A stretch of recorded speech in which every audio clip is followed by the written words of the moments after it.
here. Let's go save some lives. Wow. Is that safe? This isn't an easy mission, and there may be a few surprises. Come on! Is this where I get to say I was born ready? I'm gonna figure this thing out, whatever it takes. It's gonna be close. We do our best work when it's close.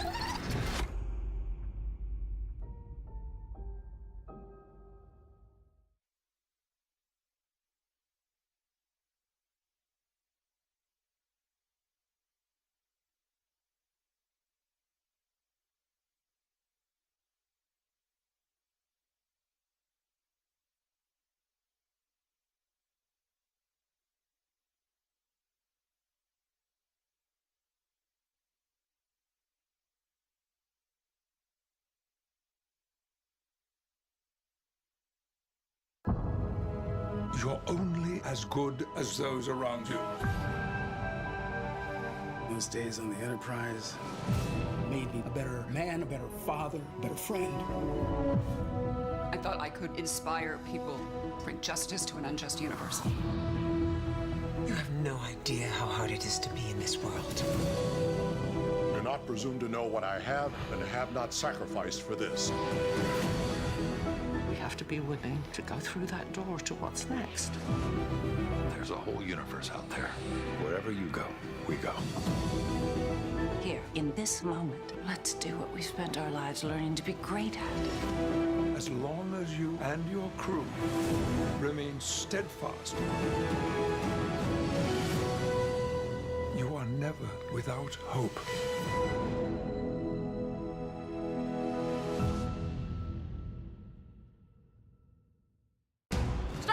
Get to Starfleet! Prepare for Warp 10 excitement! Yeah!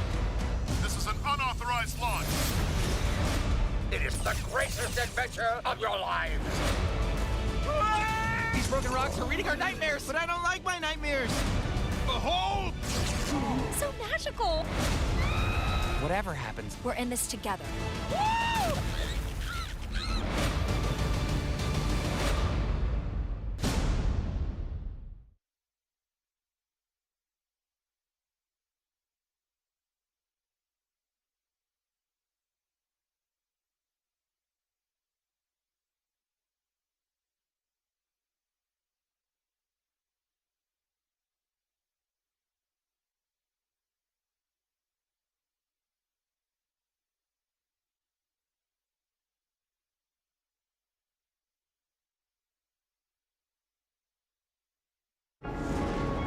We're floating blindly through space in a ship we don't know how to fly. You may not think you're a crew, but you sure look like one. on my mark. Go fast. Return the protostar to me. You made your choice, Father. Now I've made mine. We could lose all of it. Our freedom, our friends. Don't forget, you're not alone. Today you're risking everything on a seemingly impossible mission to save others. Nothing's more Starfleet than that. Look at us, looking good.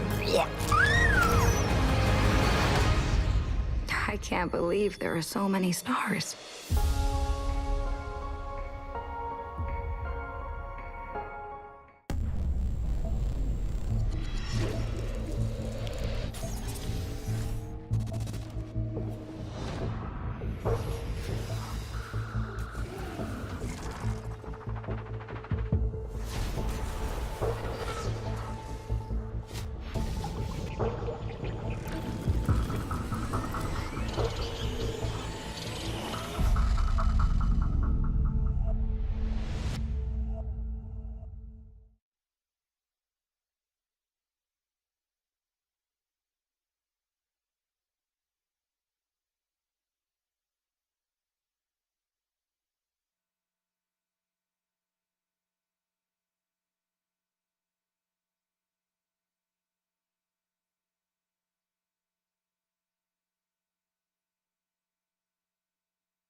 everyone, and welcome to Star Trek Day. I'm Jackie Cox, and you may know me from RuPaul's Drag Race, also on Paramount Plus.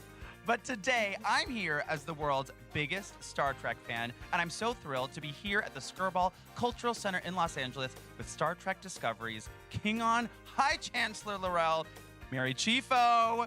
Okay, the big show starts in 30 minutes over on the main stage, but we're kicking things off here on the purple carpet. And I'm so excited to be here with you, Mary, mother goddess of the Klingons. I can't wait. Kapla! I adore you, Jackie. Also, I think it's suffice to say, Chancellor L'Rell would have said, "Today is a good day to be a Star Trek fan." And I'm really so thrilled to be here with you, specifically glamorous goddess that you are. Doing my best. Can you believe who else is here? All the stars are here. It's amazing. And for those of you at home, we want you to geek out with us right here. And you can do that using the hashtag Star Trek Day when you tweet.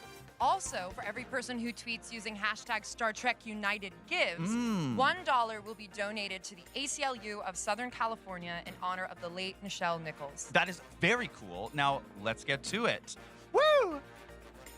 Hello, everyone. We are here celebrating Star Trek Day, but of course, we need to acknowledge the sad news of the passing of Queen Elizabeth. And we are fortunate enough to be here with Sir Patrick Stewart. Could you speak to us about your experience with the Queen? It is a sad day. She has had an extraordinary life and a beneficial impact on my nation. It was my wish to see her hit the century, because I think that would have been very exciting for all of us, but she didn't. And I send my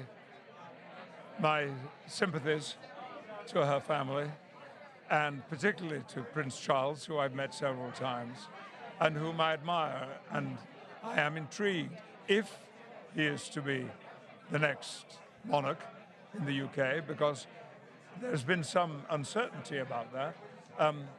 I can't wait to see what he does, because I know what some of his feelings and thoughts are. It would be exciting. Thank you for the question. Absolutely. Thanks, Patrick. And you know, this is a day of celebration, as well as a day of thinking about what's been happening.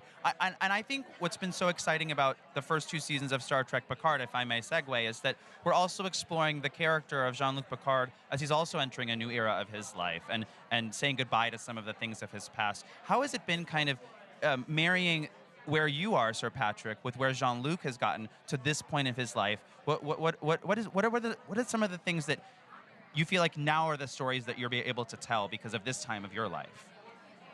Well, the most appealing element when I was first approached about Picard was that decades had passed since I last wore a Star Trek uniform.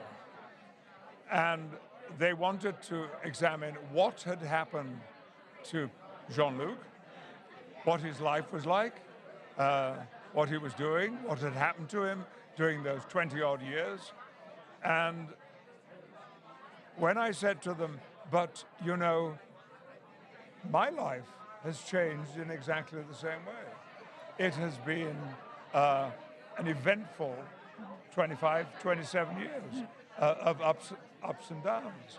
So I don't have to act any differently. Picard has aged, and so have I. So it's a blessing. So if I needed help getting out of a chair, which occasionally I do, and I think we all do. Thank you. It's who I am, and Picard always was. For me, before the end of season 1 of the original show, it became increasingly about who I was. And Gene respected that. I don't think he always fully understood why, but he respected it. And of course, he died in our 3rd season, which was very, very sad. But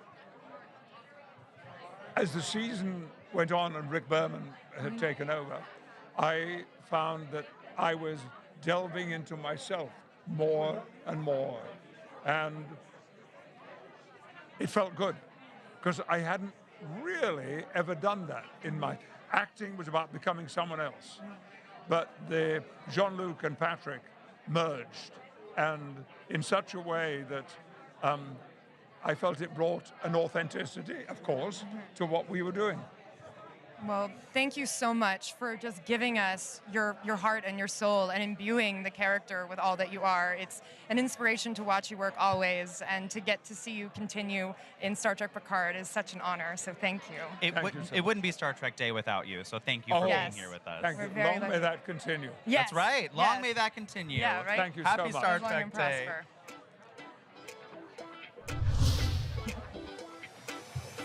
Thank you. That so was much. lovely. We're here with Jerry Ryan. Yes. I am freaking out. Jerry, before we even start this interview, you are the only woman who ever graced the wall of my locker when I was in 7th grade. The only woman for me, Jerry Ryan. The incredible 7 of 9. Honored. I am truly honored. That is big. Thank you. Thank you. So legendary. How does it feel coming back to this franchise, now in the 3rd season of Star Trek Picard, becoming a queer icon? You always were, but now a canon queer icon. Right. Being so strong, so independent, being such a smart scientist, everything I've ever wanted to be in my life, you've been. What is that a big weight on your shoulders? You know what? It's honestly, it's pretty thrilling. I have to say, it was this. Coming back to this character this many years later was a huge surprise. That's something I never, ever in a million years anticipated. I thought that I had said goodbye to her a long time ago. So this has all just been an absolute delight. It really has. And I love the way she's developed. I love where she's gone. And wait till you see season 3. Oh, boy. We very excited. We saw the teaser in the uniform. There's some cool We stuff. did. Yeah. We're very excited about that. I don't even know how to process the emotions of seeing Seven have this huge transformation from a villain to our hero, you know, over the course of the last 10 years, however long it's been, 15. Who's counting? It's been a few more than that. Actually, I believe it was just 25 years a few days ago. Because I missed it and I saw it the day later. It was 25 years ago that 7 of 9 premiered, I think. There you go. Yes. Oh my gosh. Yeah, it's been a minute, kids. Yeah. It's been a minute. Yeah. And it will be, we're going to keep seeing Seven for another few minutes, and I'm so excited. Thanks for joining us. Thank you, guys. Yeah, thank Happy you. Star Trek Day.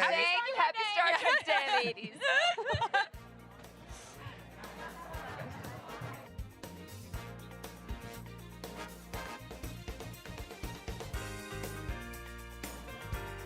Lower decks, lower decks, lower decks, lower decks. So guess who we're with right now? Assorted lower deckers. Yes. Sorted, a grab bag of us. Yeah. A smorgasbord. Of lower deckers. I ask you not to cuss, please. Yeah. Sorry.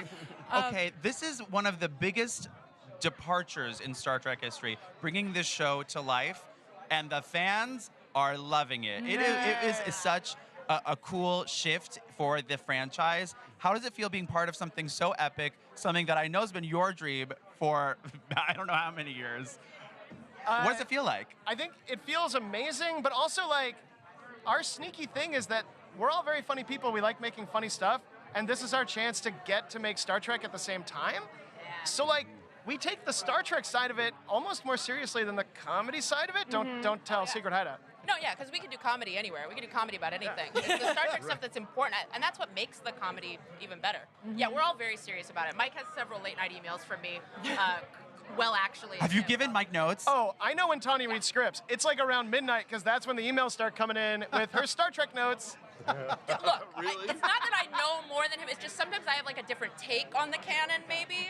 And so No, she knows more than me. I don't know why you would say that. Occasionally about Deep Space Nine things. But about other stuff, you got me beat on TOS for sure. I mean, You Tawny, got me how beat on hard? Enterprise. That's true. That's because of my mom. How hard was it for you to say you don't like the Golden Gate Bridge? Mike made you say those words. Yeah, that was How epic. hard? You know what? I don't really love the Golden Gate Bridge. Oh! Bay Bridge all the way, baby. That's a very clean Bay Bridge. This It's is a double scoop. decker. Whoa! Lots of Drive deep through a little cuts. island on the way. That's the way to do it. That's the way to Golden do Gate, it. That's for tourists, man. Yeah. I like the bridge in Chicago that Dave Matthews dumped all the piss and the poop out of on the tourist. Do you remember all that? I know, but honestly, it was probably an improvement. Oh, wow. On the river. That's a joke about how nasty the Chicago River is. Yeah, we're Chicago people, so we like to bring it up. It tracks, yeah. We like to ruin your beautiful live stream by saying bad things. I apologize. Luckily, I think it's all ages here. We'll be fine. All right. Yeah. Okay. Going down the line, do you have one like deep cut reference that you got to enact or witness that you really loved on the show? A deep cut reference. Oh gosh. Now I'm drawing a blank. Tell me one. I mean, we just had on the episode that aired today, Leah Brahms comes in, and I just love, you know, anytime we get to talk about the Warp Core, I really, really love. Anytime I get to destroy the Warp Core. Yeah, that's important. That's a huge thing. Even to be able to want and being able to do that is a huge deal. It's The constant use of the Pac-Leds to me is an amazing, like I forgot all about that, and that they're a regular part of the show now. Yeah, they're recurring. I don't know. I just like anytime we see a sneaky little alien that I'm like, wait, did you guys invent that? And they're like, no, it's from this one half episode that was canceled of the animated series. Series. Like, Well, we gotta let you sneaky little aliens run off because you two have a show to host. Oh my gosh. Oh my gosh. Jackie, you're right. Yeah. Happy Star Trek Day, everyone. Happy Star Trek Day. Lower decks. Lower decks. Lower decks.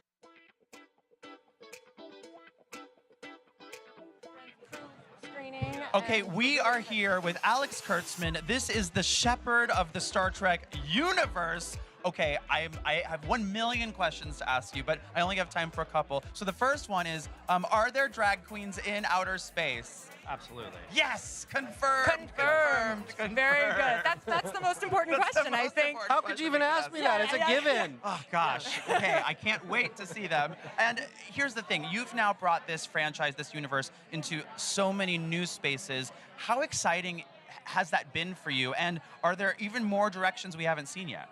Oh, absolutely. I mean, what's been so amazing, I think, for me is that because there are so many shows now, it's not a one-size-fits-all deal, right? Like, each show has its own identity, it's doing its own thing. I feel like when you try and do something for everybody, you please nobody, and so I'm just like, no, let's not do that. Let's create this beautiful rainbow of colors, and everybody gets to pick their color.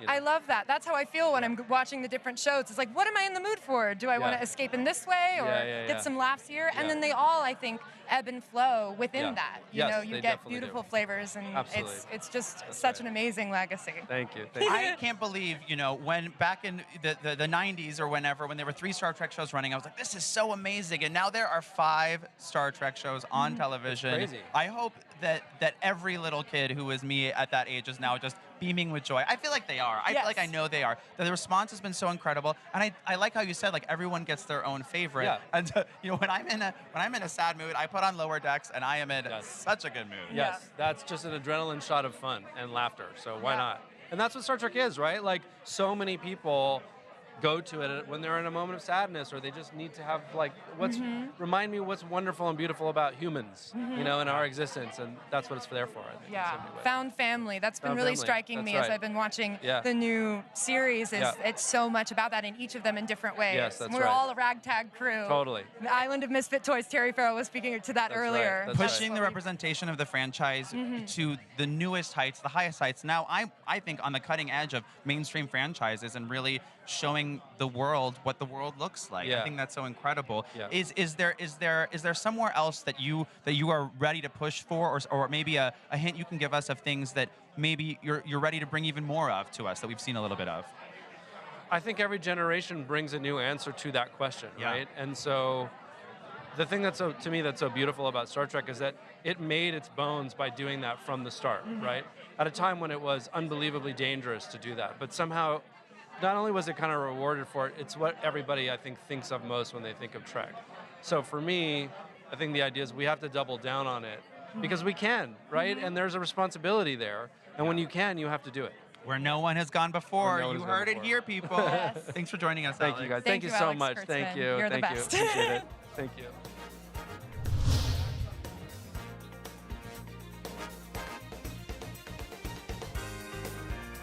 We are here with the iconic Kate Mulgrew, the greatest female captain, just a huge inspiration to so many of us. Kate, can you speak to the legacy that you have created with Janeway and Star Trek as a whole? I can speak, and I can speak very, very clearly, because it's been an extraordinary adventure. Star Trek Voyager and Captain Janeway shaped the rest of my life. and in many ways redefined it. When I started, I had no idea of the magnitude, the enormity, the scope of it. But it wasn't until about the third or fourth season that I understood the truly lofty idealism involved in this. Roddenberry's genius then was apparent to me, and that captivated me. And once that captured my imagination, there was no stopping me. The science, the technobabble, the understanding of the exercising and practicing of the prime directive, the essential honor of being the first female captain, and what I should be doing and how I should be comporting myself. It was great. So inspiring. I think, and now we get to see a little bit more of Janeway on Star Trek Prodigy, which I know the fans and myself are so excited about. Yes. But as a drag queen, I gotta know. Any Are you future, a drag queen? Any future for Bride of Chaotica? Is she coming back? Or are we bringing back a little drag Janeway for us? I loved her. And who was that wonderful actor I played with who had me laughing so hard? I mean, tears were streaming down my cheeks. But that departure for Janeway was a win-win. So because fun. to see her do that, right? Oh, yeah. There was one other time I got to play a sort of World War II spy or something like that. But Arachnia was the best. Yeah. Oh, Arachnia. Bride Arachnia. Did I said it wrong? Bride of Chaotica. Bride of Chaotica. Bride of Chaotica. Right, Oh, but she had her own name. We should use her own name. She had her own name, but we don't care. She was the Bride of Chaotica. No. And I ate it up. sure did. The scene stealing and the hamming it up between that guy and me was really rather shocking. But who cares? Next year, that's got to be my Star Trek Day outfit. Oh, yes. We're going to work on that. We have determined that. You can borrow it. I have the costume. You my heard it God, here first, yes. folks. I Thanks was so gonna much, say. Kate. All right. Thank you, Kate. Katie, Thank you for your so legacy. much. This has been fun. Yes. Good luck to you. Happy you. Star Trek Day. Thank you. Thank you.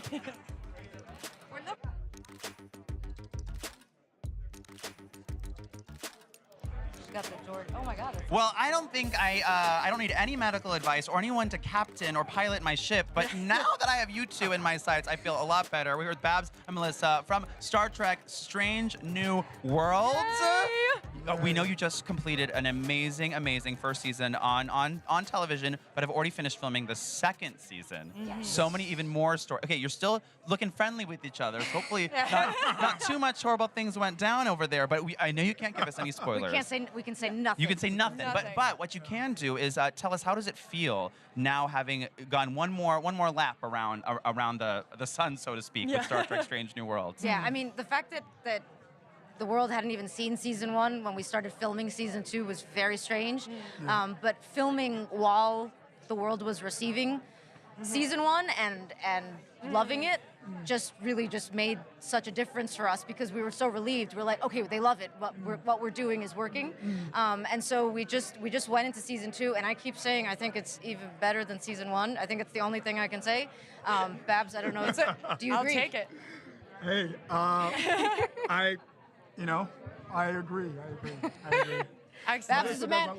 Babs is a man of few words, but he only tells the truth. So that's what I love to hear. I have a question that having watched through the incredible first season and how many different, within the episodic nature, you get so many kind of genres within, going from the fantasy fairy tale to the alien horror. What is it like as an actor to kind of toggle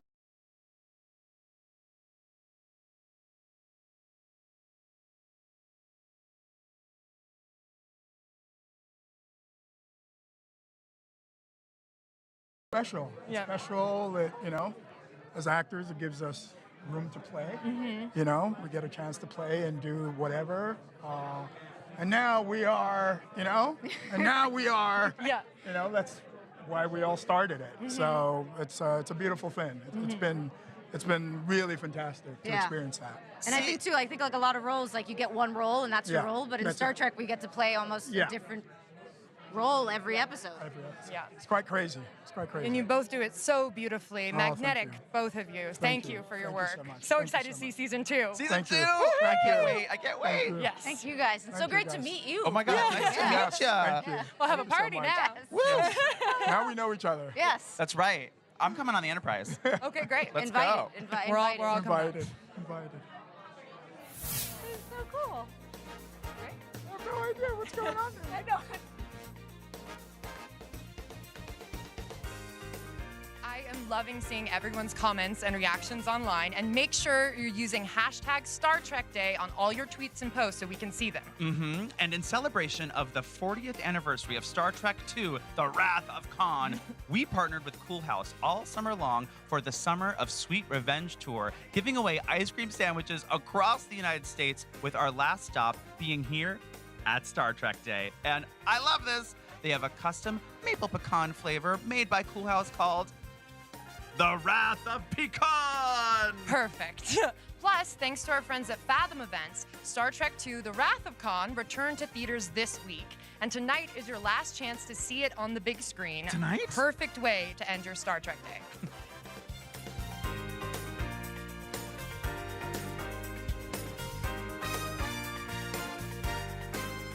Bill Nye the Science Guy and the doctor himself, Robert Picardo.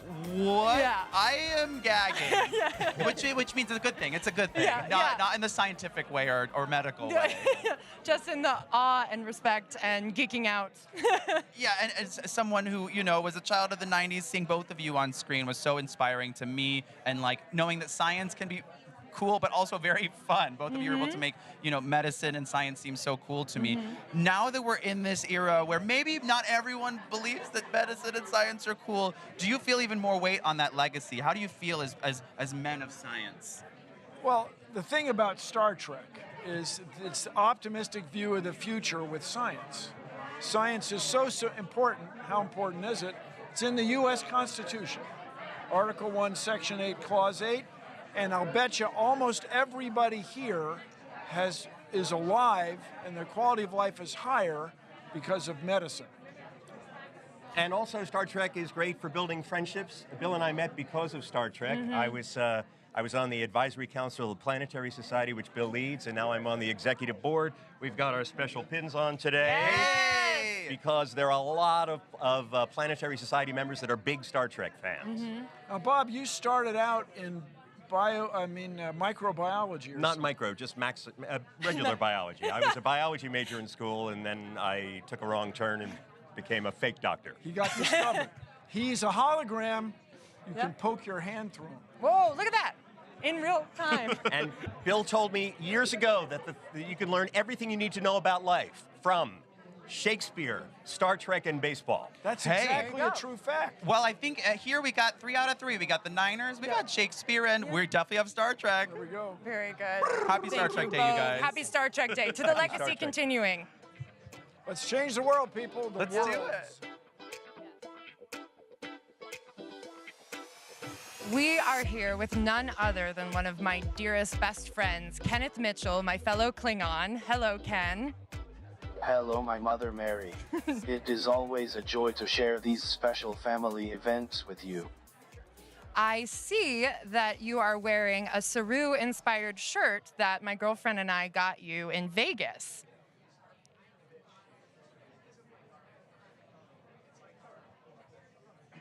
Yes, indeed. I love it so much. Any chance to celebrate the greatness of Doug Jones, I am game. A beautiful human, incredible actor, mentor, friend, and impeccable hugger. I would have to agree with that statement. I don't know if you've had a huggle from Dougie. Not yet. It's something to be desired. On my list. Yes, absolutely. Well, Ken, can you tell us how it feels to be here on Star Trek Day today? Well, this very conversation with, yes, indeed. I love it so much. Well, it feels wonderful to be alive and surrounded by people you love, celebrating something you deeply care about, respect and believe in. In my condition, it would have been easy for me to stay at home and watch from afar. But I felt inspired to be here and challenge myself, connect, and support this beautiful Star Trek family. Thank you. We love you so much, this whole Star Trek community, as you know. And I have a special love for you since you are my son and my mortal enemy as a Klingon. I wanted to ask you, too, what are you most looking forward to today for the actual event? Well, it feels wonderful to... Well, this very conversation with you is a true gift and joy. And seeing all my friends and colleagues. I suppose I am most honored to be present for the tribute to Miss Nichols and sharing that with my son and wife who are with me today. I had the pleasure of meeting Nichelle several times, and her presence was always magical. I think it is important for the world to continue to celebrate her legacy and remember what she pioneered and stood for. I am grateful to share this tribute today with my family, especially my son, the upcoming generation. I think that connection is important. There is a lot to learn and celebrate from Miss Nichols and her legacy. Wonderful. And one final question, Ken. What is the legacy you wish to leave to Star Trek?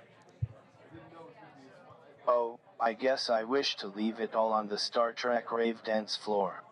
That's what you got to do. Hey. That's what I've heard. Thank you, Ken. Klingon Mach Tach Judge. Not entirely sure what I just said, but I am pretty sure I just told you to go eat a goat and die with honor. Thank you, Ken.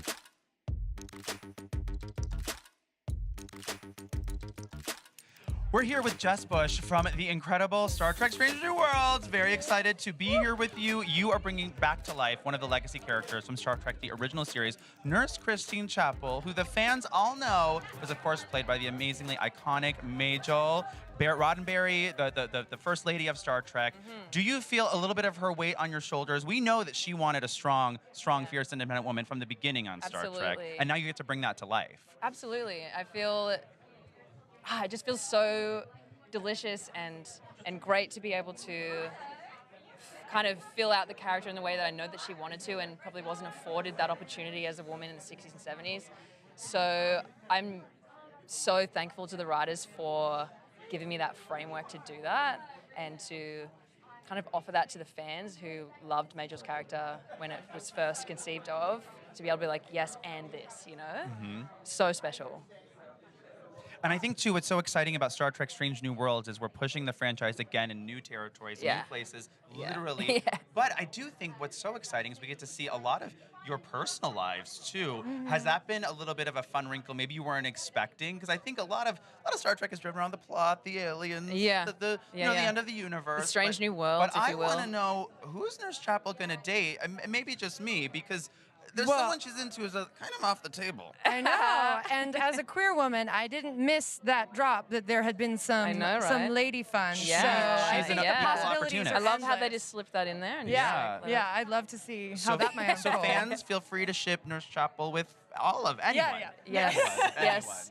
I am aware of a lot of fan fiction around that, which I've only just discovered in the last few months. I'm like, okay, wow, all right. There's options It's a for me. passionate fan base. Yes. Absolutely. Yeah, it's true. And Star Trek was the beginning of a lot of fanfic. I That's mean, true. Kirk and This is Spock, so true. you're just continuing the legacy. Carry the legacy on.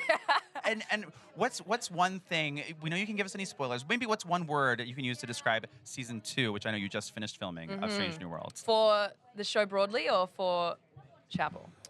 For you, for Chapel. Yeah, Chapel. Badassery. Yeah. That's what we want to hear. Yep. Yeah. That is what we Soul. love to hear. Truly. I think. All and right. with that. And with that, happy Star Trek Happy Day. Star Trek Day. Lovely talking with you. So great to talk to you. Thank you. Cool. Thanks for joining us on the purple carpet, everyone. The biggest Star Trek Day party in the galaxy starts right now. So let's go inside for all the Star Trek goodness. And remember to live long and prosper. Happy Star Trek Day. I don't know. My stylist is very picky. She wanted it in the corner. Oh, I see what you're saying.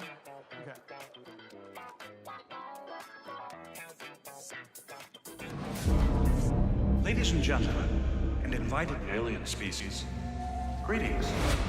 Welcome. Welcome. Welcome. It's very special to me to get to welcome you home. Sounds like fun. Engage. Hit it. It's a day for cosplay. For collectibles. You have a Voyager palette. Sneak peeks. The new golden age of Star Trek. That's one heck of an upgrade. Adventure. You wanted adventure? Hell yeah. Infinite diversity. In infinite combinations. Stories that reflect our time. And hope. for the future. Your crew become a part of you. On my mark. They become your family. It's fantastic. It's amazing. It's Star Trek.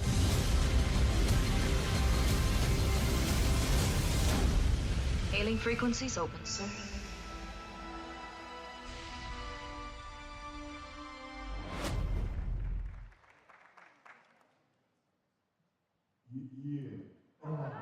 What? Nah. What? Yo, live longish and prosper.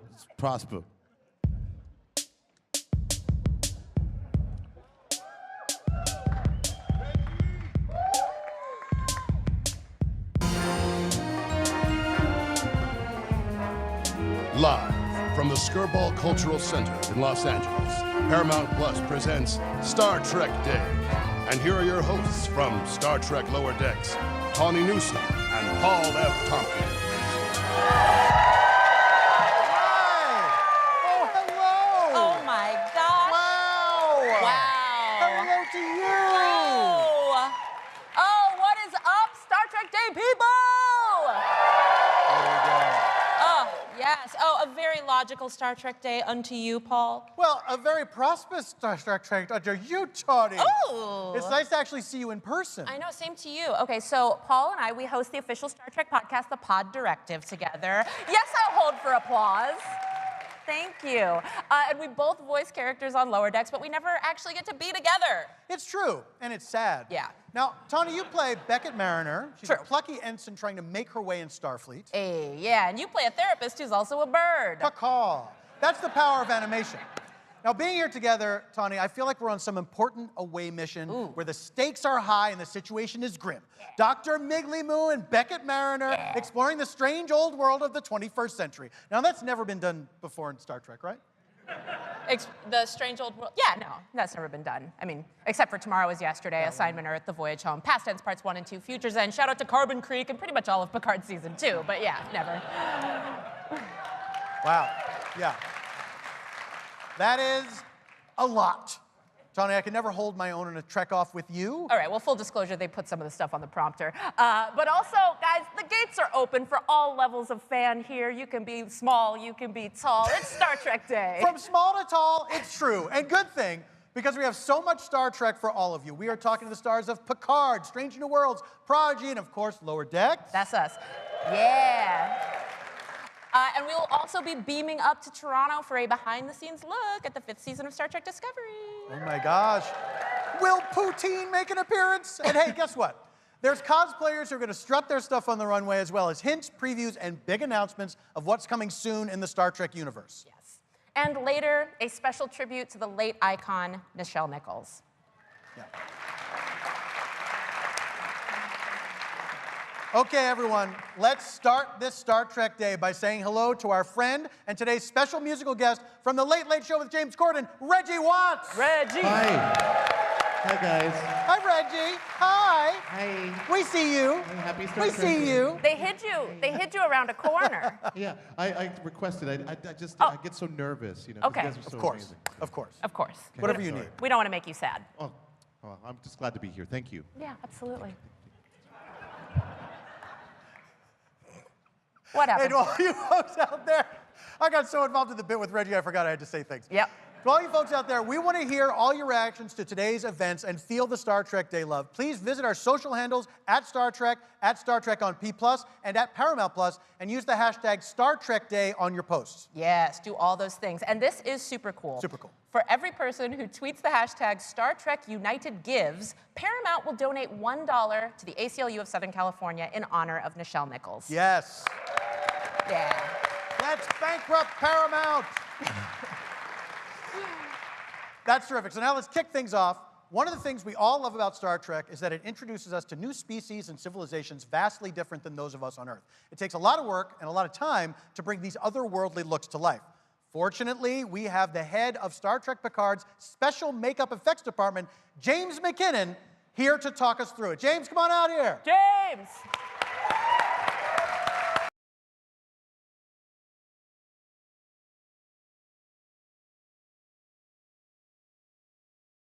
2 hands. I love it. You can use 2 hands. Choke up on it. Yeah, absolutely. Yeah, absolutely. I'm gonna shake a little bit.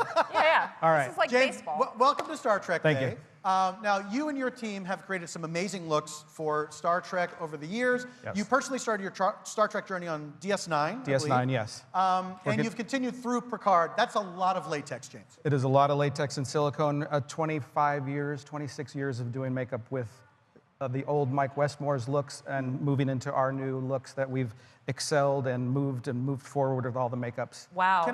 Are they still doing straws up the nose? Never do a straw up the nose. That could actually really, really kill somebody. That's yes. Wow. No, dare you? How dare you if bring you're up doing an straws up the impression, nose? no straws up the nose. Oh, wow. Yeah. I'm also the brain's fully- there. Yeah. Yeah. I didn't mean like hammer it all the way up Oh, there. no. I mean, just it doesn't saw it, take. like right here. No, it doesn't take much. Okay, it doesn't take much. It doesn't take much. I feel like you're like a CIA person describing how to kill somebody. That is possible. This is very scary. Also, James, But I I'm have not to circle James. back. No. We're off script, but I have to circle back Yeah. because, James, you said you've been doing this for 25 years. And look at this man. Look at this fountain of youth. I That cannot is- believe you've been doing anything but for 25 years but drinking water and just being cool. I don't drink water at all. That's the key. This is all dust in here. Yes, 52 years old, been doing makeup for 36 years. Damn. Yeah. Oh, good for Tawny, James. it's Everybody probably can have a makeup. career if they want it. Yeah. Yeah, I lived in a little trailer park in Colorado and wanted to be a makeup artist, and I moved out here, and now look at me. That's amazing. And they're so mad at us. They need you to read the thing Oh, yes. now. Sorry. Yes.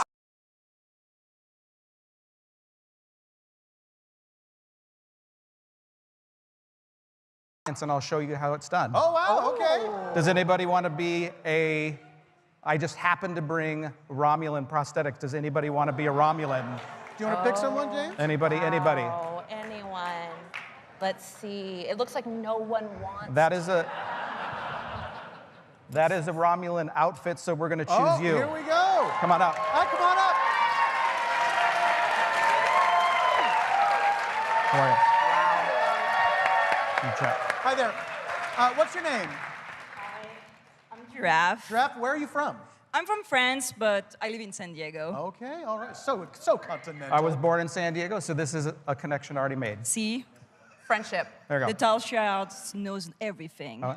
Yes. Giraffe, tell us about your costume. It looks great. Thank you. So I've been cosplaying the Roman commander from the Enterprise incident for some times now, and that's the last iteration. I made it this weekend.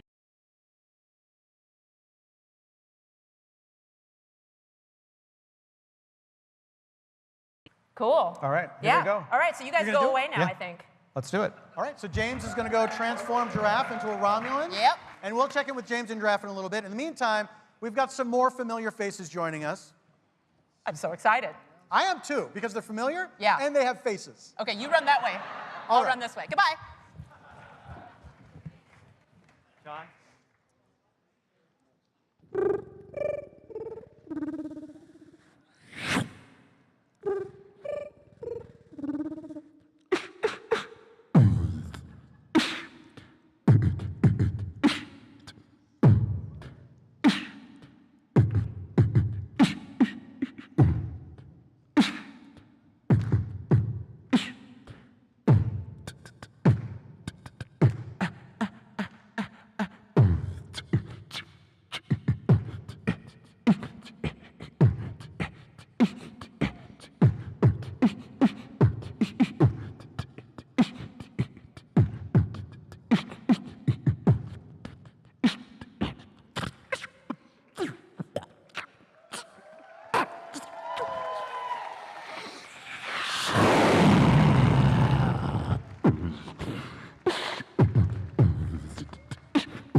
Please welcome the stars of Star Trek Picard.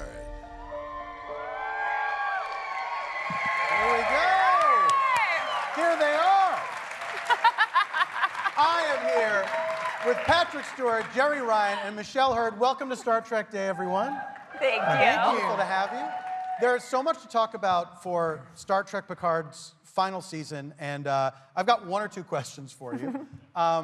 So let me ask you this. Sir Patrick, what are you excited for fans to see in your final adventure as Jean-Luc Picard? That we can still do a job, an essential and necessary job of rescue and safety and hospitality when we are under threat. And it's one of the things I particularly want to emphasize, because this season has been called a reunion. It's not a reunion. It is an essential gathering of all of the most important elements of Star Trek, The Next Generation, in order to do what they do best. There you go. Well said. Hear, hear. It's not just the crew having beers. They are doing some serious It's not. stuff. Yeah. I wish it had been, but it's not. Let me ask you, Jerry, we get to see 7 of 9 in a Starfleet uniform for the first time. What? For playing this character, what is that journey like for you to get to that point? Well, this has been an amazing journey for Seven. I mean, she started out not even human. That's right. So, she was a machine. We can start at that, and a villain. And to see her really come full circle from that start to finally being a part of Starfleet. Now, you're going to, witness her struggle with it, because she's not 100% sure that she fits in Starfleet. And so there's a lot of conflict for her this season, which is really kind of cool and fun, and I had a great time. And but I think you guys are gonna like it. I think it's a really cool journey for all of these characters that you guys have loved for so many years and supported for so many years, and it's a pretty amazing journey this season. One of the things that's wonderful about this show is that all the characters really do have their own individual journeys. Yeah. Michelle, where do we see Rafi in the 3rd season? Oh, Rafi is quite a fun journey. Can I just say also, just one sidebar here? I'm on stage with Jerry Ryan and Patrick Stewart. Oh, stop it. I'm having a good day. With Michelle Hurt. I'm having a good day. I love this woman so much. This is a big kind of little reveal that I'm going to give you guys, but Rafi is going to have quite an adventure this season, because we're going to explore, like Star Trek has never done before, the criminal underbelly of that world. So, what? Yeah, that's all. I'm gonna just drop that right there. The criminal underbelly and Rafi. Sounds like a good pairing. And we're going to see more of the Seven and Rafi relationship in the new season? You just have to watch the wait. We're not season. touching that. We're not touching that. Rafi and Seven are still there. They're still there in space. Now, I know that the Next Generation cast was known for having a lot of fun on set. I know this may be news to you, but I don't know where I heard It was after you wrapped. It was when you went home.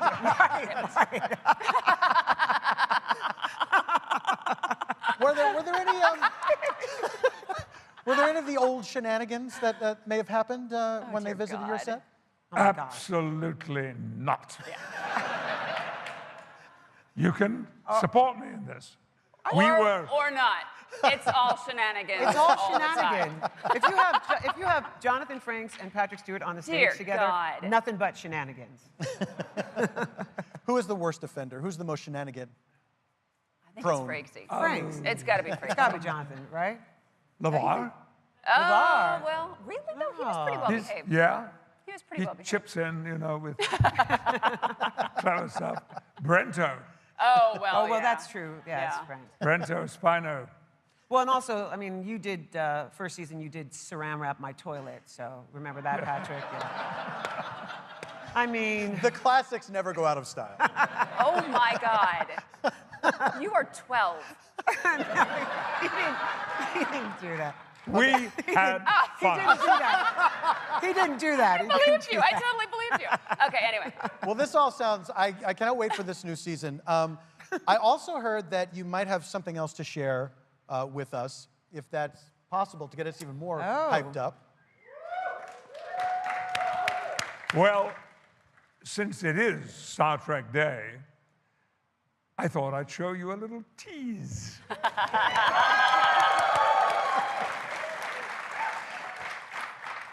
We are back in space. Wow. Yes. Do you want to see? Let's take a look.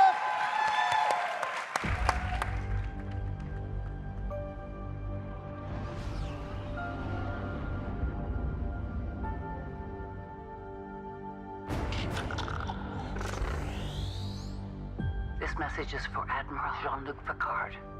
We need your help. We need your help.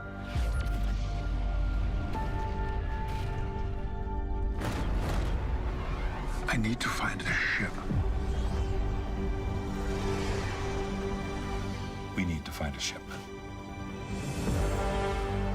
No, I can't ask you to put yourself in danger. Since when? Jean-Luc, wherever you go, we go. Hello, beautiful. Permission to come aboard, Commander. Permission granted, sirs. Welcome to the Titan. Why don't you do us the honor, Commander?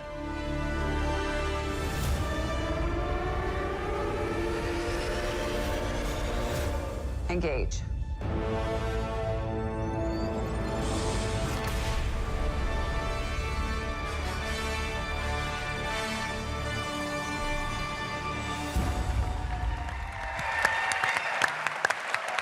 Now, if I'm not mistaken, I saw a release date in there. Yep. Yes. Yep. February 16th. Put it in the calendar. Set your DVR. That is huge news. Star Trek Picard returns February 16th for the final season. Thank you so much, the cast of Star Trek Picard. Thank you guys. Thank you guys. Reggie, take it away. When we seek out the unknown, we will find things that challenge us. But we do not back down. Let's get to work. Engage. Being a part of the Star Trek universe is a journey like no other. The connection has captivated audiences generation after generation. I was introduced to Star Trek by my father. My father marched with Dr. King, and Dr. King spoke to Nichelle Nichols and said, it's imperative that you stay on this show because you have to be the face of those of us who have been faceless. Be careful what you wish for. You may get it. These shows have connected around the world. What's special about this community is we get to be a family. It's extraordinary how beloved a franchise it was. Kind of energizing, in a way. Pun intended. There's nothing better than Star Trek. Make some noise for these folks coming up on stage here. They look fantastic. Star Trek to me is a sense of belonging. Star Trek represents so much. It's really about honoring and preserving cultures. Anyone who has felt like they don't quite fit in can find home in Star Trek. Perfect. That's what I'm talking about. The best three words to describe Star Trek are hopeful, Optimism, family. We're stronger together. We are bonded forever by the family that is Starfleet. Everybody, may we all live long and prosper. Live long and prosper. larga vida y prosperidad. Live long and prosper. The Vulcans invented this. As they never fail to remind us.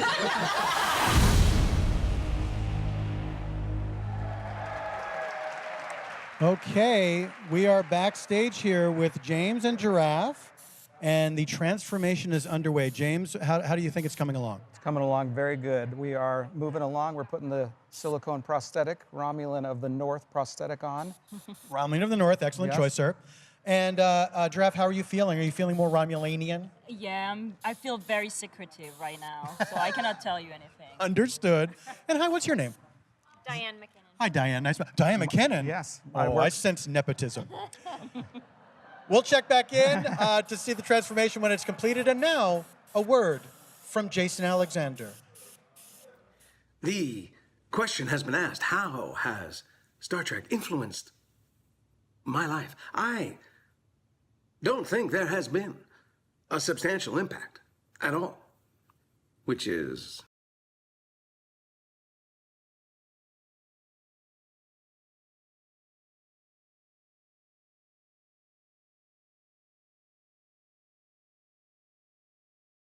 all I can say is live long and prosper, Star Trek.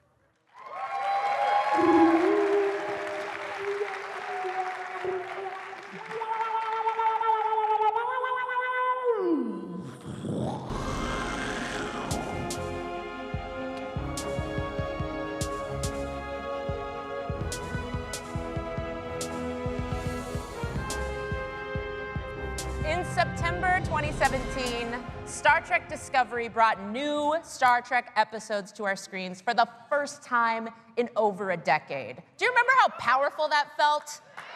Oh, there was new Star Trek. Oh my gosh, we were freaking out. They ushered in an incredible new era of Star Trek, full of action and adventure, spanning multiple centuries, with one of the Federation's most unique starships and a captain who's made history by becoming the first Black woman to lead a Star Trek series. Thank you.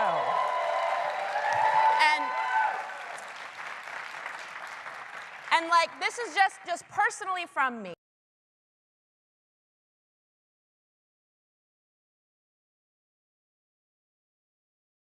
About good Star Trek. If you love one thing about this modern era of Trek, if you love one character, one ship, one show, one little wrinkly forehead alien, if it's only one thing, I love multiple things, but if it's one thing, we have Star Trek Discovery to thank for that. They are the mother of this modern era of Trek, and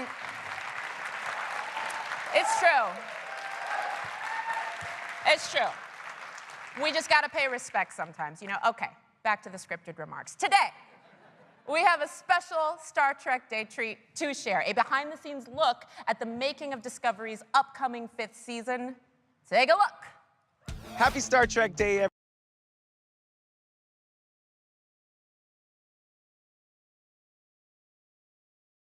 Trek Discovery. So, I thought I'd show you around the set and around the lot where we make Star Trek Discovery. Come on. I figure I'll go in here to make up and see who we can find. Somebody's bound to be in here. Oh, look who it is. Sonequa Martin Green. Are you on the bridge today? You know I can't tell y'all no spoilers, but let me look and see what I'm doing today. I'm on the bridge. Oh, it's that part. Episode 4. That's a lot. Sean Cochran, brilliant writer. We love Sean. And we've got the brilliant Lee Rose directing. Who gets it done? Gets it done, okay? And we are also in, won't tell you where we are after the bridge. They're getting prepared now. We just finished blocking because we start the day with blocking, rehearsal. We read through the lines and then we block and then we do our crew appreciation, yes, which we did. Which is my favorite part of it. Yeah, Jay Hill got it today. We all have equal share here. Yes. We all know that. There's no ego here. Everybody's got One equal share. Department. One department. Department. Star Trek Discovery. That's right. That's right. I guess I probably should go do Star Trek Discovery. Yes, we love you. Mwah, love you. Look who I have here at this area which we call Margaritaville.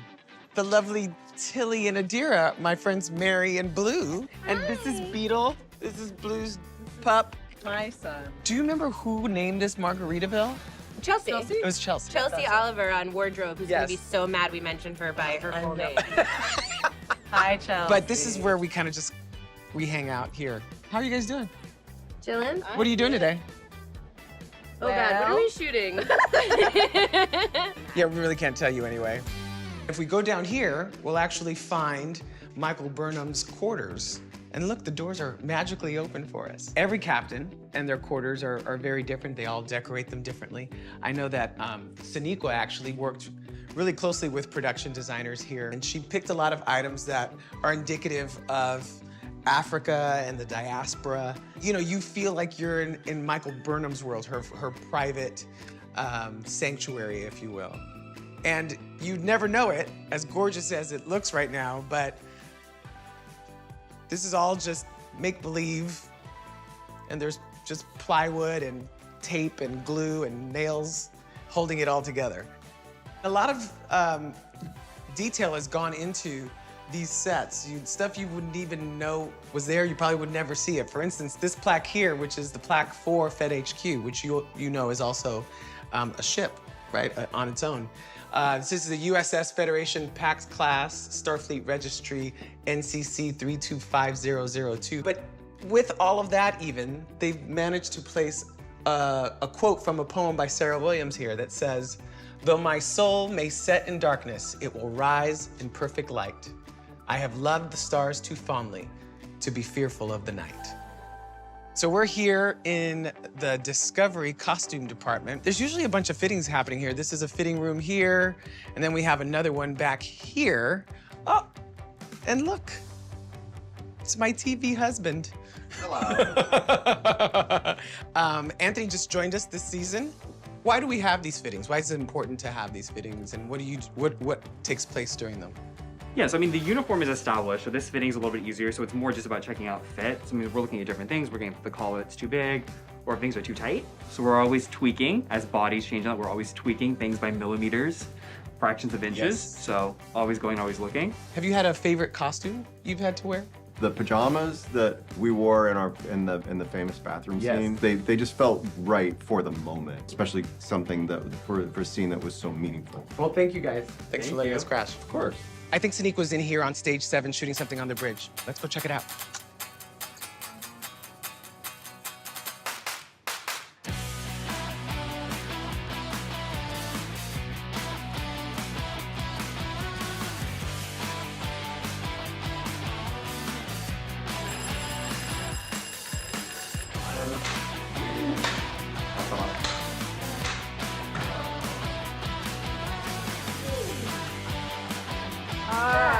Here we go, and action.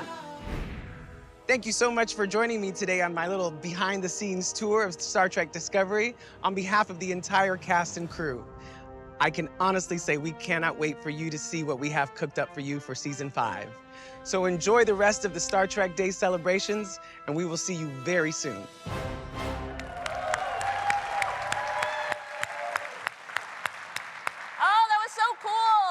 That was so cool. I did feel like we were interrupting Mary and Blue. I was like, oh, y'all having your little kiki, I'm sorry. Thank you to Wilson and the whole Discovery cast for that little sneak peek. And we have one more Discovery surprise for you. Here is our first glimpse of Sonequa Martin Green in action from Season 5. Check it out. Right?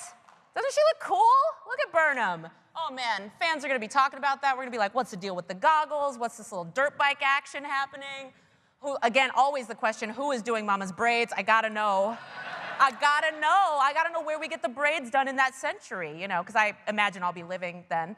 You can catch Star Trek Discovery's 5th season soon on Paramount Plus. And as a special Star Trek Day gift, now through September 30th in countries where Paramount Plus is available, new viewers can sign up for a 30-day free trial of Paramount Plus by using code Star Trek Day and check out the entire Star Trek episode catalog.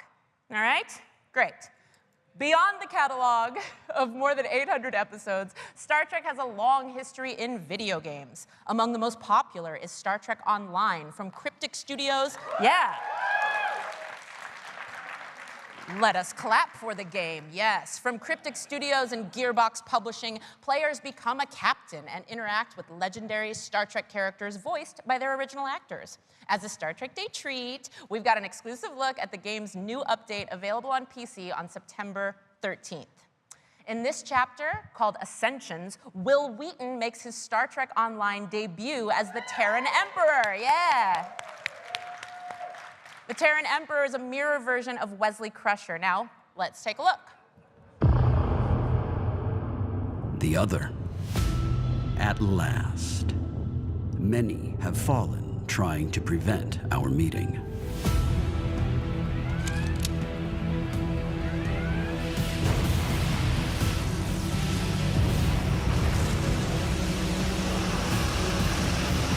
Together we will do great things.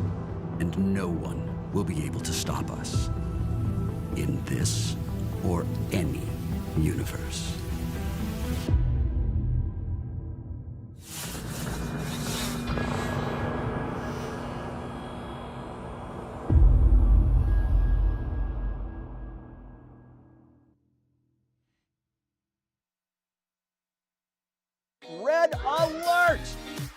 Hey nerds, I'm Will Wheaton, and this is The Ready Room, your official behind-the-scenes hub for all things Star Trek. Sonequa Martin Green is here. Welcome, hello. Thank you, hello. I am very happy to be here. This is amazing. I'm just gonna say it, an unbelievable nerd. I can relate to this. Well, it's a great pleasure always to be talking with you instead of all those other guys. They're the worst. It is so refreshing. I'm working real hard every episode to keep the part of me that is a giant fan who is so personally affected by these shows, to keep that guy in check. Let's talk briefly about season 2 without getting me fired. We don't know what's coming. You know. Should I tell you right now? I'm gonna have Gorn nightmares for my whole life. I think everyone's gonna have Gorn nightmares. I just didn't realize how Gorn appropriate I was dressed. Then I left to work on a different gig, then everything became remote, and You were then on the Broadway. pandemic, I was on Broadway. I'm on Broadway. This carries a bit more weight than I was doing a different gig. I'm on a different gig. I work at In-N-Out. When she's working at In-N-Out. You're probably gonna believe this. We finally get to see. It's a little on the nose that Back to the Future's Leah Thompson is directing a time travel block of episodes. When I was 14, like I didn't really have other trans people that were visible on TV shows. So it makes me really happy that, you know, families can come together and watch Discovery and see 2 trans people on the screen. Checked off my bucket list to get arrested with Patrick Stewart. Done. I've been trying to have that done in real life since 1988. So you got there before I did. Is this thing on? I could get used to this. Welcome to the holiday. You are the captain of the Enterprise. What does that mean to you? Look. That was everything I wanted it to be. You were actually in the vehicle with a stunt driver on a rig on top? The roof. It was exciting. Well, what a treat this has been. I've enjoyed every second of it. Let's try and do this again, Will, shall we? I would love it so very much. It will happen. If this isn't the ultimate official behind-the-scenes hub for all things Star Trek universe, I think maybe it doesn't exist.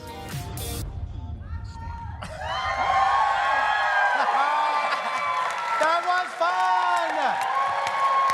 And now you know him as Star Trek The Next Generation's Wesley Crusher and the host of The Ready Room, Will Wheaton!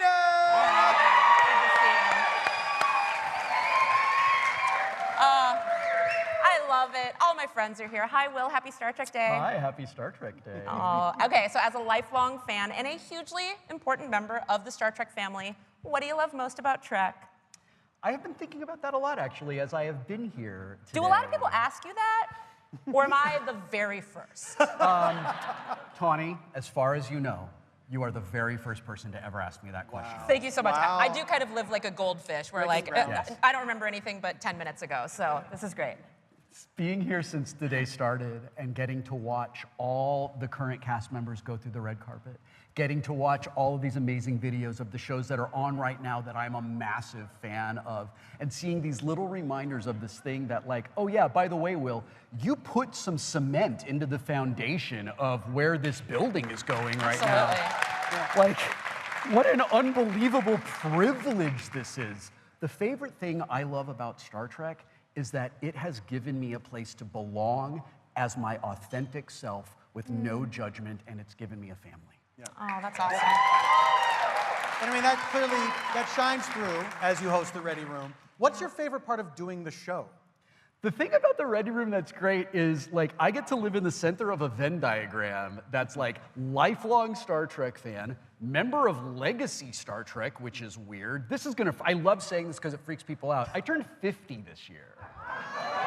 So, like, I'm part of Legacy Star Trek, right? And then the third thing is I love to talk about these things. And at the center of that is me hosting The Ready Room. Right. I get to bring 35 years of experience being behind the camera, and I get to bring a lifetime of experience of desperately wanting to be in the room where it happens. I bring those things together, and I try to put fans in my shoes a little bit when I get to sit in that chair. In your shoes and in your sweaters. Oh, so many good sweaters, right? So many good sweaters. I wanted Yeah. to dress like you when I was a kid. Really? Yeah. Yeah, it's, well, you know, the pumpkin sweater line of the Wesley Crusher collection. Yeah. It's at Little Ensigns on Main Street. Okay. Is where you can go and pick that I'll up. swing by there. I'll see if they have a child's extra large. Yeah, it's in the spacesuit district downtown. I can't wait. I'm going to be the envy of my past self. So you've been doing Star Trek things for a while. I like the way we put that. Star Trek things. Star Trek things. A few things. I've flown a few spaceships. I've traveled through a few multi-dimensional universes. I've been around. Probably like a needle point at some point. Every now and then, yeah. A lovely sampler that I gave my mother, yes. Cheese board, general Star Trek things. Yeah. So what is a Star Trek cheese board. What's a good Star Trek Day story or memory? It's probably about Frakes, right? They're always about Frakes. Probably about Frakes. The really good memories are about Frakes. The greatest thing about Frakes is when I talk to people who are on Disco or on Strange New Worlds or on Picard who have been directed by him, he is exactly the same person he was when he was #1 on our set, right? He is filled with song, he is filled with joy, he is filled with mirth and love, and is one of those directors, just one of those people who wants you to be the very best you can possibly be. You know, like when you're on a set and everybody's working together to create that environment? The thing about Star Trek that sets Star Trek apart from anything else I've ever done, I was talking with Michelle Hurd about this backstage. Nobody ever feels like, well, they're not showing up. Like, everybody that is in here, like, really wants to be part of this. And we who are in the fandom of this, we have worked so hard to keep it inclusive and safe and, like, protected, right? So that Star Trek Day even exists, that it is this opportunity for we who love this, who make it and who love to watch it, that we have this day where we get to all stand together and just be like, this is rad and we love it, and like it's worth fighting for and it's worth continuing to be part of, right? Like, we're part of the continuum, you know? It's gonna exist long beyond us. That we have this day, and it's only the second time I've done it, but like that we have this day where we get to just go like, you know, I got to hold the baton for a little bit. I got to kind of like, I got to be on that for a minute, right? This is a day that reminds me I am part of something that is so special that just most people don't get to be part of.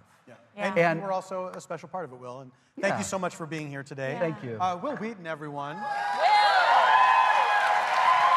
a lot. Thank you. It's time for me to leave, yeah? No, please tell us about the Ready Room. Oh, well. You have to say things about the Ready Room. You don't leave. I mean, that was a great wrap-up. I could feel them in your ear saying, I get don't him know off what the you're stage. talking We gotta about, go. Will. He's talking long. I don't listen to these This is only a 2-minute segment. It happened to me last year, and I was like, I'm not cutting off George Takei. I will see all of you when the Ready Room returns to discuss more Lower Decks in just 2 weeks on September 22nd. Oh, September 22nd. September 22nd. Who's gonna be, who's gonna be your guest? It is going to be you, That's Tawny right. Newsome. Happy Star Trek Day, everybody. Live long and prosper. Absolutely. Thank you. Good to see you. Well, I have a question.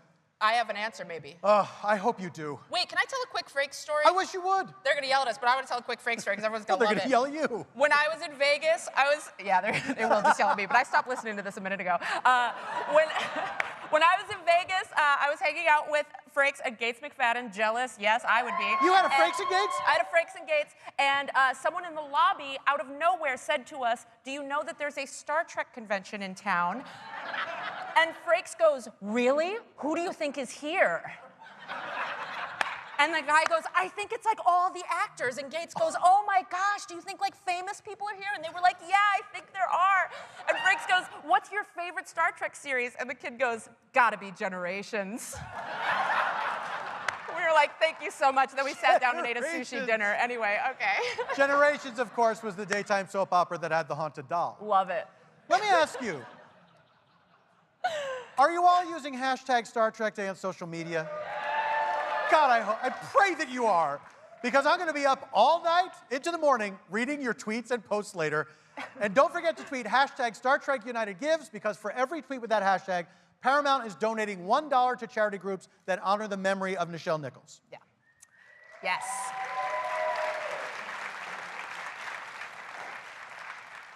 Hey, Paul. Yes. I thought I was going to scare you. You can't scare me. You're right. I was kind of scared. Do you know who I love? Me? Yes. Okay. Do you know who else I love who's not on this stage right now? No.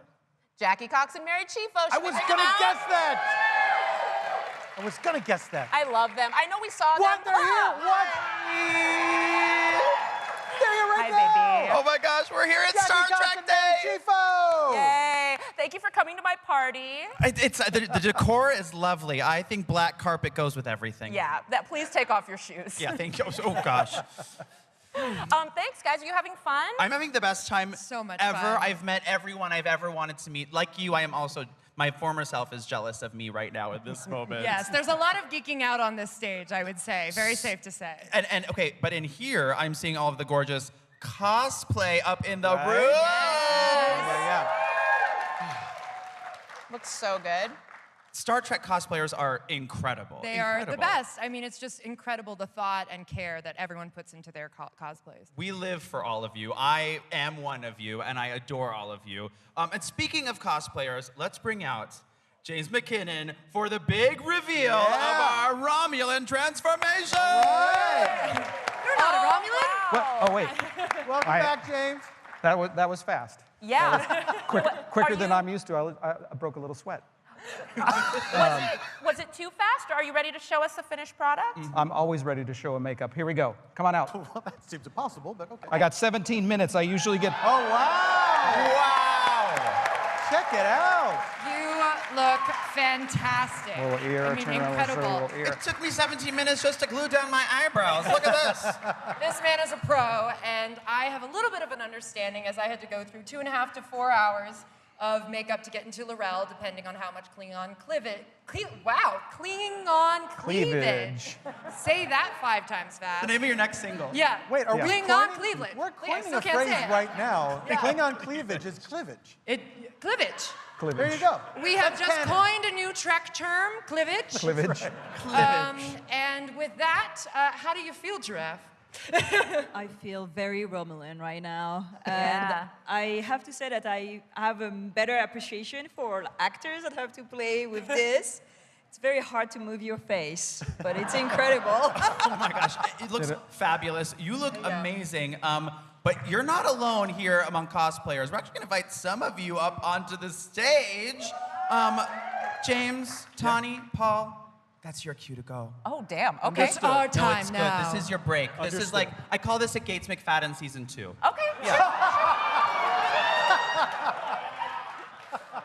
I love you all. And we have 3 more incredible Trek cosplayers who are gonna strut their stuff on the catwalk, hoping to show off their fabulous cosplays. So let's make some noise for our cosplayers! Come on out, come on out. Let's meet all these fine, fabulous folks. All right. Number 1, what is your name and where are you from? My name is Domenica, and I'm from Los Angeles. Wonderful. And who are you wearing today? I am Ilea from Star Trek The Motion Picture, and apparently from Star Trek Online, as we saw a few seconds ago. Wonderful, thank you. Our next cosplayer, who are you and where are you from? I'm Mark from Torrance, California. And who are you wearing today? I am Lord Garth, Master of the Universe. Very good. Thank you very much. What is your name and where are you from? I'm Eric from Pasadena. Pasadena. And who are you wearing today? I'm doing Admiral Kirk from The Wrath of Khan. Wait, before you do anything, we gotta see it. We gotta hear it. All right. So you have to come back here, Admiral. Admiral, there's one word that we know you have to say. And this will actually be the entire critique of your look. On 3, ready? 1, 2, 3. Khan!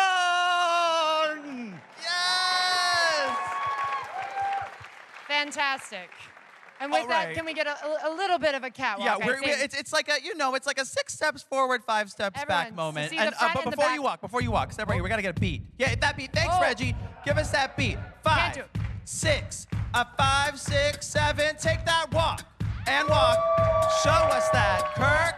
Work it, work it. Take it to the side and walk and walk. Very deliberate walk. I love it. I love it. Give it up. Okay, the Romulans. Romulan power. They're coming to town. They may have no home world other than this catwalk, people. We love it. We love it. Okay, here she is. Here she is. Now remastered in 4K. Star Trek the Motion Picture, serving it for us. Glowing, simply glowing. Work, simply glowing. Oh, the master of the universe, please take the stage. Yes. Look at that. Oh, that cape action. The attention to detail, working the cape, use every part of the room. I love it. Sexy weaponry. I love it. Yes. Make some noise for these cosplayers. You all look incredible, and we have some gifts for you. Because what's better than a Star Trek Cats book autographed by Paul F. Tompkins once? A Star Trek Cats book autographed by Paul M. Tompkins twice! And that's not all, because as a thank you for you sharing your cosplay skills with us, each of you is going home with a parting gift, your very own screen-used Tribble from the Short Treks episode, The Trouble with Edward. Take one and pass it down. Hopefully it won't cause you any trouble. As a Klingon, I'm a little nervous. No, that is the trouble with Tribbles. They just keep multiplying. They just keep multiplying. Thank you all so much for joining us in this cosplay contest. You're all winners! Woo! Because this is Star Trek, where everyone wins. Oh, and we need another. There, One more. make sure you have your Tribble and your book. And thanks so much for our cosplayers! Step right off the stage to the left. Oh, incredible, incredible. Hey, everybody. Happy Star Trek Day. My name is John Hodgman. I am here on planet Earth. You can see it reflected in my glasses. Yes, that is traditional green terrestrial vegetation.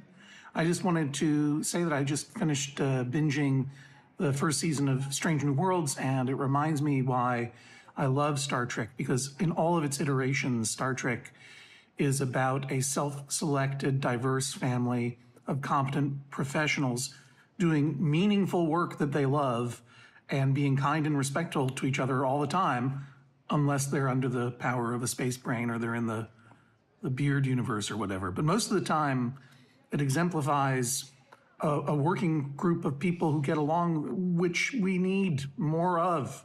I hope it's not too distant in our future. I don't want to wait hundreds of years. And with its inspiration, I don't think we'll have to. So have a great day. And wherever planet you're on, live long and prosper. All right, all right, all right. Here to introduce, we got a new stuff coming up, Star Trek Universe Broadway play called Gorn with the Wind. Check it out on Broadway, coming out soon. You know what I'm saying? Yo, yo, yo. What?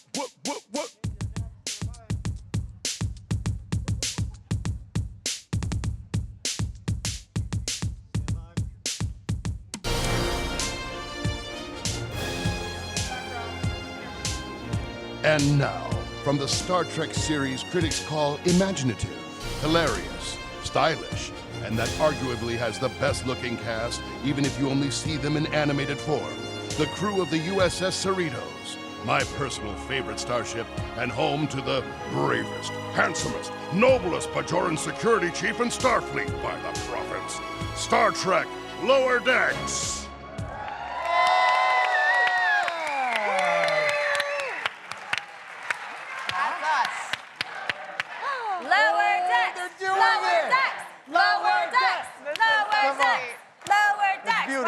We don't even have to start it anymore. You don't have to start it. There was a time when we always had to start that chant. Yeah. And now you all start the chant, and that's beautiful. Thank you so much. Thank you so much. Well, look who's here. It's Connie Newsome and Noelle Wells from Lower Decks. Hi, pals. Thanks for being here. Hi. Here I am. So that we can skip ahead impromptu. That moment has passed. Look, there's some wild stuff coming up on Lower Decks, right? Yeah. Season 3 is already underway. I mean, do you think anybody wants a sneak peek? No. Wait, you actually do? You do want a sneak peek? Oh, wow. Okay. I'm getting mixed signals here. All right. Yes, yes, yes. Even if one person chants, it counts. Yes. Yes. Is a one? I have a question. I have a quick question. We've given the audience too much power. Yeah. Is a one-person chant just yelling? If it's rhythmic? Oh. Yes. Now yes, this is hard. Yes, yes, If this is the answer, ooh, this is a real head scratcher. This is a real riddle. I'm a little nervous about how quickly everybody's willing to chant the same thing. Yeah. You gotta. Feels like an indoctrination Yeah, a little bit. Sorry about Oh, and that. nobody can use the bathroom for 3 hours. And we asked, I hope you did, we asked you to sever all ties with your loved ones when you came in. Yeah. Sorry. Wow. Fun with cults. Okay. Let's take a look at that sneak peek as we toss to the package. Yes.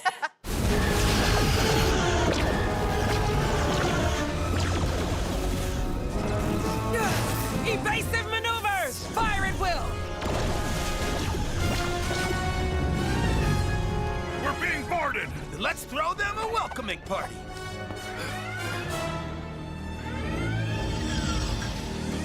The device, hand it over. I'll destroy this before I let you. Timber!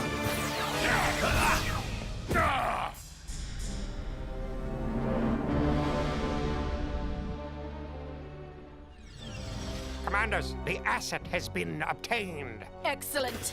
Destroy this joke of a Federation ship. Leave no survivors. All decks! I hoped I would never have to give this order, but all hands to it. Captain, incoming ship. It's the Wayfarer.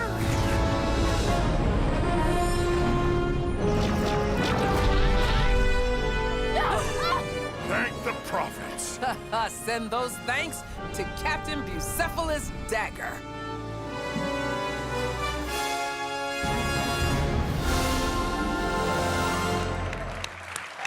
Come on. It's a fun show. Wow. It's brought us Tawny? closer together. It literally has brought us closer together. Yeah. Tawny and Noelle, do you have, since it's Star Trek Day, do you have a favorite Star Trek memory? Noelle? In what sense? Any memory connected to Star Trek? Valid question, though. I mean, I feel like I'm making memories at every moment. So That's true. I thought, like, well, they keep getting replaced. That's part of the human experience, absolutely. No, this is Anyone profound. still on the old hard drive? This is profound, and I love it so much. Sorry, time is just not real to me. Tawny, same question. Yeah, I feel like every time I blink, I go to sleep a little bit, and I don't remember what came before it. So, Right. no, for me, I mean, yeah? Did one happen? No. No? Okay. Well, because I didn't know if it was like a real life one Sure. or like Star Trek the show, and then That's right. I understood Yeah, your I was like, confusion. well, it was like Comic-Con. I met Sir Patrick Stewart, and that's been the newest one. That counts. That really counts. Yeah, That's a good that one. was exciting, but I also Here, speaking of meeting Patrick Stewart, I just met him today for the first time. and as isn't we that were- your favorite memory? Well, okay. I'll tell you what happened. As we were sitting in the dark, I met him, and as he was sitting down, I shook his hand, and I said, Sir Patrick, it's nice to meet you. And as he was sitting down, Jerry Ryan came forward, and we had met before, hadn't seen each other in a while, and we came forward to hug each other, and my hand hit him in the face. Oh! Like one of those push the glasses into the bridge of the nose kind of things. And didn't feel great, guys. Yeah. Didn't feel great. been a tough day. You want to ask him about his least favorite Star Trek memory? That might have been it. Well, I haven't punched any legacy actors in the face, but Yet. Yeah, the night is young. No, I like Noelle. I feel like I'm making amazing memories all the time. I love being part of this world. Yeah, anytime the Lower Deckers get to be together, I feel like we build some of the best fun little memories because we just are such fans of each other and of the show and of the world, and we love each other so much. So, you know, give us a live-action movie, you cowards. Wouldn't be opposed. Wouldn't be opposed. I mean, very easy for humanoid actors to get excited about. Oh yeah, you'd have to be in like basically a green Big Bird outfit. I wouldn't say no. All right. I wouldn't say no. Hey, oh sorry, Fred. Any Star Trek memories? Yes. All right. See, easy. You guys were supposed to react and laugh. It was quick. Did other people start to answer for Fred?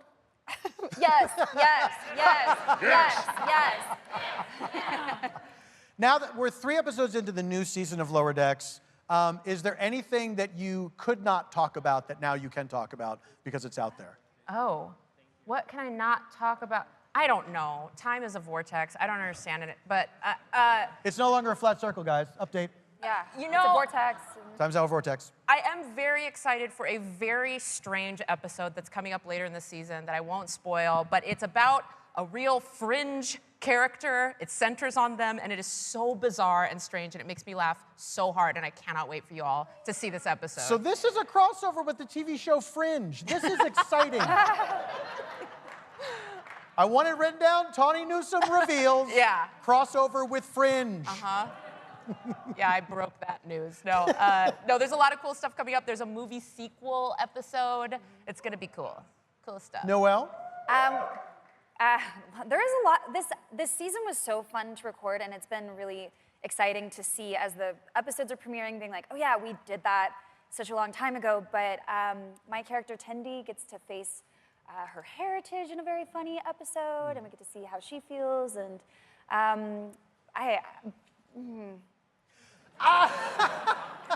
Correct. I know. I could just keep talking, but at a certain point, you just gotta stop. Yeah, yeah. Yeah. Yeah, we don't want to get in trouble. Yeah, exactly. I don't know what's a spoiler. I'm erring on the side of caution. Getting in trouble? Not a favorite Star Trek memory. No. You can hit me in the face if you want.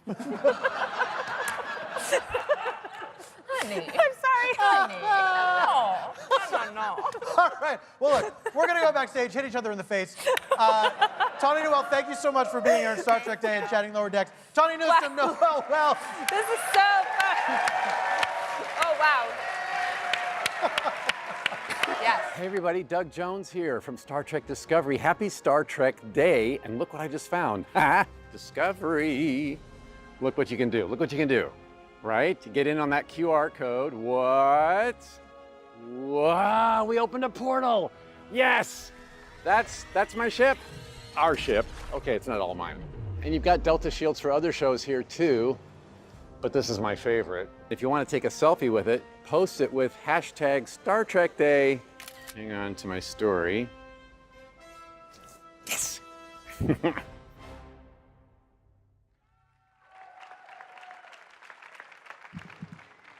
When I was a little girl, I used to turn into a strange being that would control space through a quantum portal. But then I gave it all up for a life on Earth. It certainly is wonderful to be here with all of you right now. I certainly had a dream. That dream turned into another dream. And then I realized dreams are just dreams. And that's why I always sing my favorite song. It's called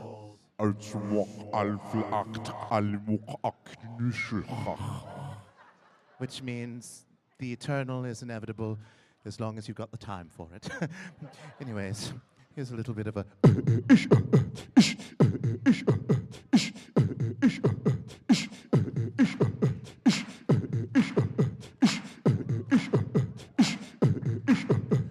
you know what I'm saying? So that's basically it. So, thank you. This next bit that you're about to see, I know that you've seen a lot of Star Trek things going on, but this next thing that you're going to see is going to absolutely change your mind as soon as you see it when you compare it to what you've been thinking about before you've seen it. So good luck with that. And anyways, a little bit more of this.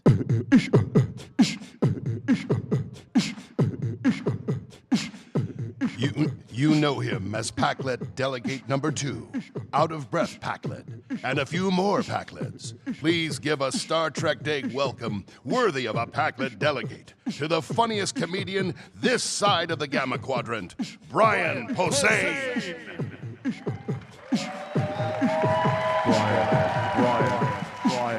Brian.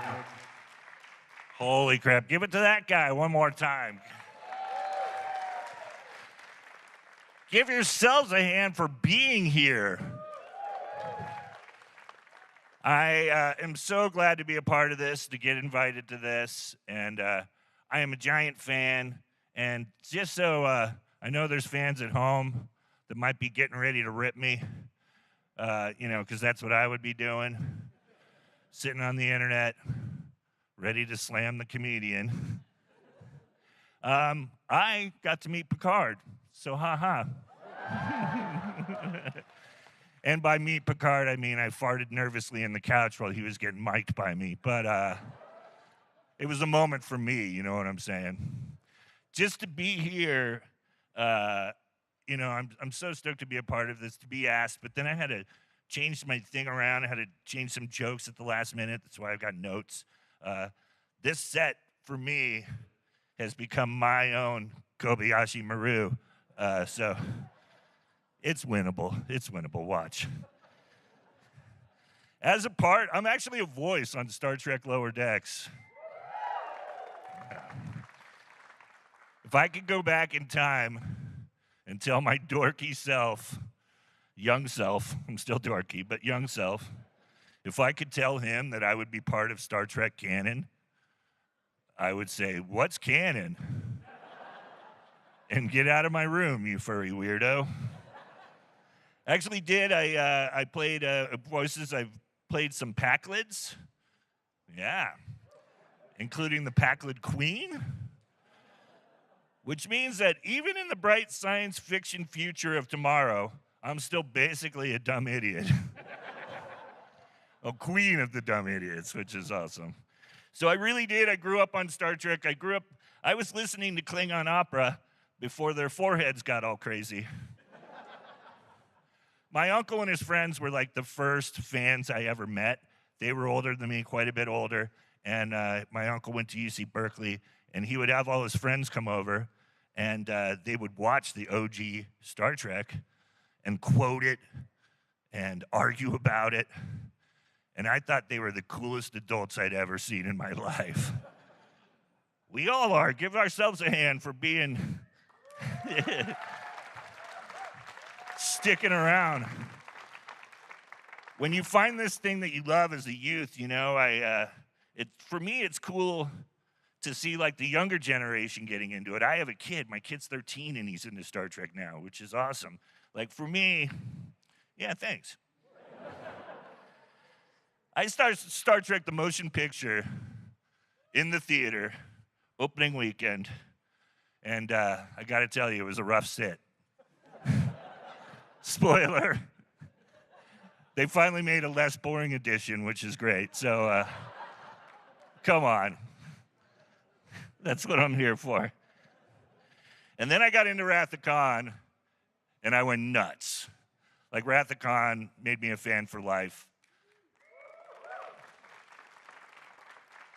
So I wanted to share this experience with my son, so I showed him Star Trek the motion picture. Sadly, the original cut. And he turned to me and goes, "Wow, Dad, they really took their time with story in 1979. And I'm like, yeah, man, they did. And then the next night, we watched Khan, and now he's a fan for life.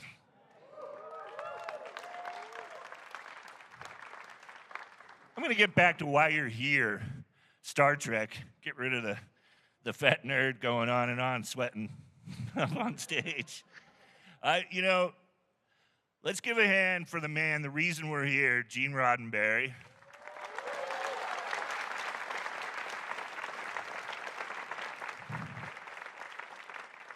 for creating this amazing sci-fi universe that is still giving dorks, nerds, the coolest people I've ever met, something to talk about and argue about 60 years later.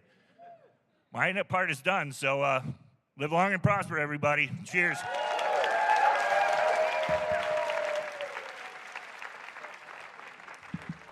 To me, Star Trek means the hope for a more diverse and inclusive future, as well as the fact that we're going to be able to explore strange new worlds. And I like strange. Happy Star Trek Day. Live long and prosper.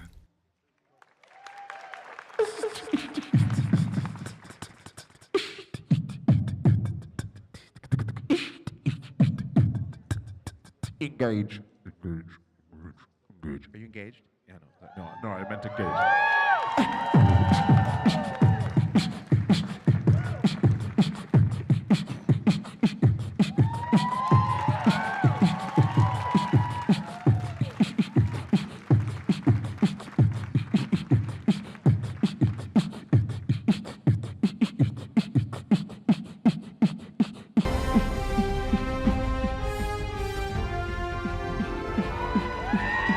Star Trek fans of all ages, please welcome to the Star Trek Day stage the cast of Star Trek Prodigy. Not the entire cast. Nope.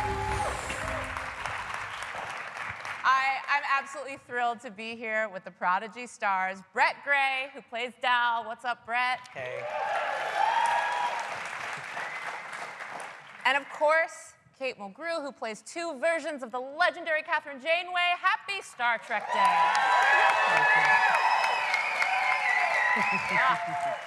Very cool. I feel like I need to call you Admiral. I don't feel like. Oh, feel free.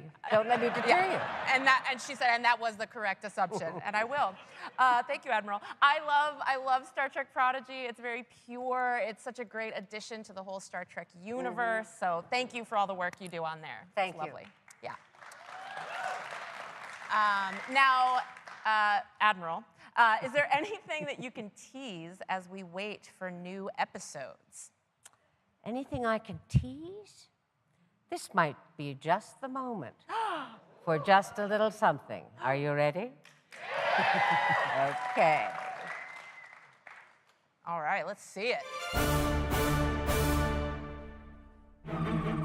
Whoa.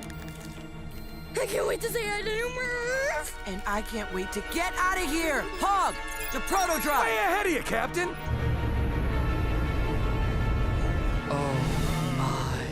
What did you do while I was sleeping? Oof, you're in more trouble than I am.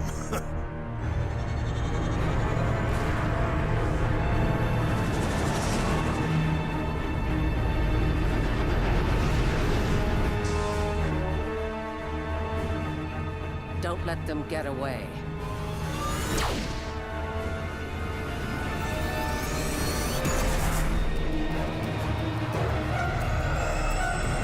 The real me is hunting us with a quantum slipstream Dauntless-class starship? Good luck with that. Thanks for your support. Zero, keep up those evasive maneuvers. Wasn't swerving on purpose, Captain. They're hailing us. Ooh, do not answer that hail. If we open a direct link, the living construct will infect them. Guys, we have a development.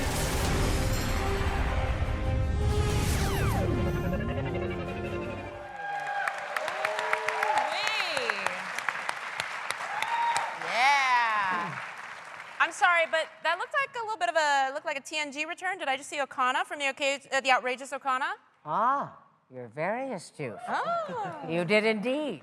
And Billy Campbell, who played him in that original Next Gen episode, is back to voice him, too. Very cool. I can't wait for you guys to see the rest of that scene. It's crazy. Yeah, it looks very cool. And we won't have to wait very long. As y'all saw at the end of the clip, new episodes of Star Trek Prodigy return to Paramount Plus on October 27th. Yay, very good. It's good. They won't keep us waiting too long, which is great. All right, so it's been just about a year since Prodigy premiered. What are you hearing, Brad? I'll start with you. What are you hearing from the fans? Where is part 2?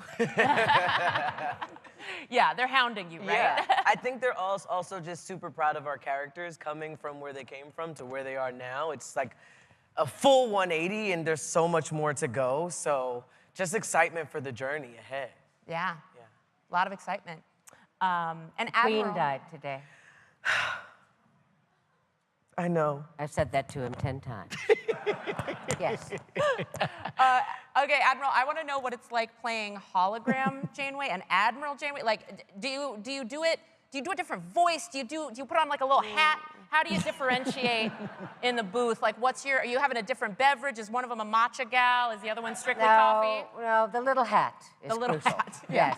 But it's variations on an endlessly fascinating theme. So it's satisfying and it's gratifying in equal measure. And most of all, it's fun and liberating. I love it. It sounds like you're having so much fun. I am. Yeah, I love it. Cool. Yes. All right, well, thank you so much for joining us for Star Trek Day. This was great. Y'all can move that prompter a little faster, otherwise I don't know what's going on.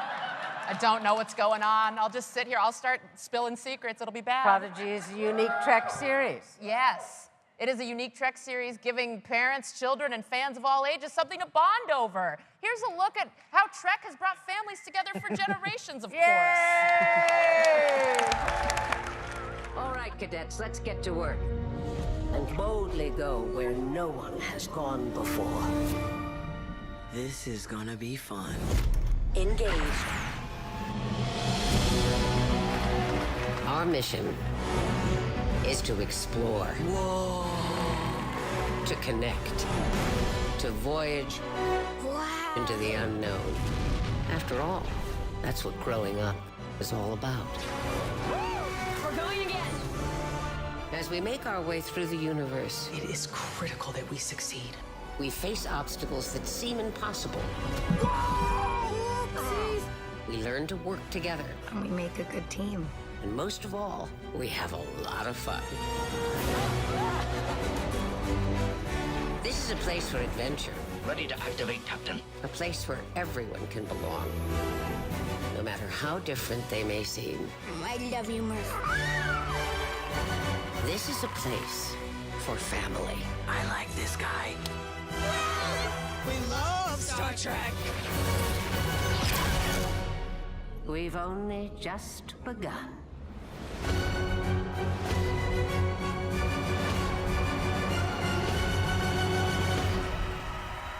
It's go time.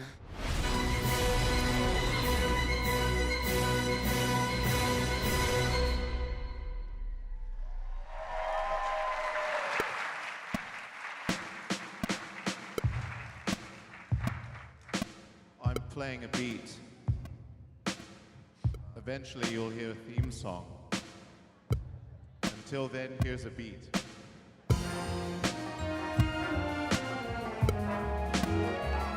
Once again, your hosts, Tawny and Paul.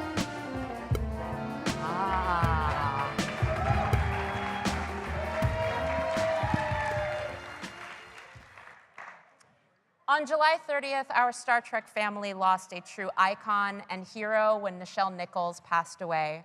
As Lieutenant Uhura, Nichelle's on-screen representation gave a hopeful vision of the future to people of color everywhere. And in the real world, she inspired generations of women to reach for the stars. Please join us in honoring Nichelle Nichols with a moment of silence.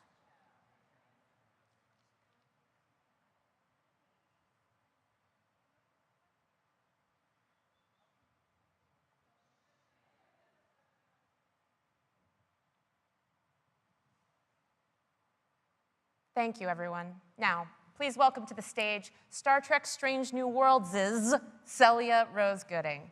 My friend! My friend.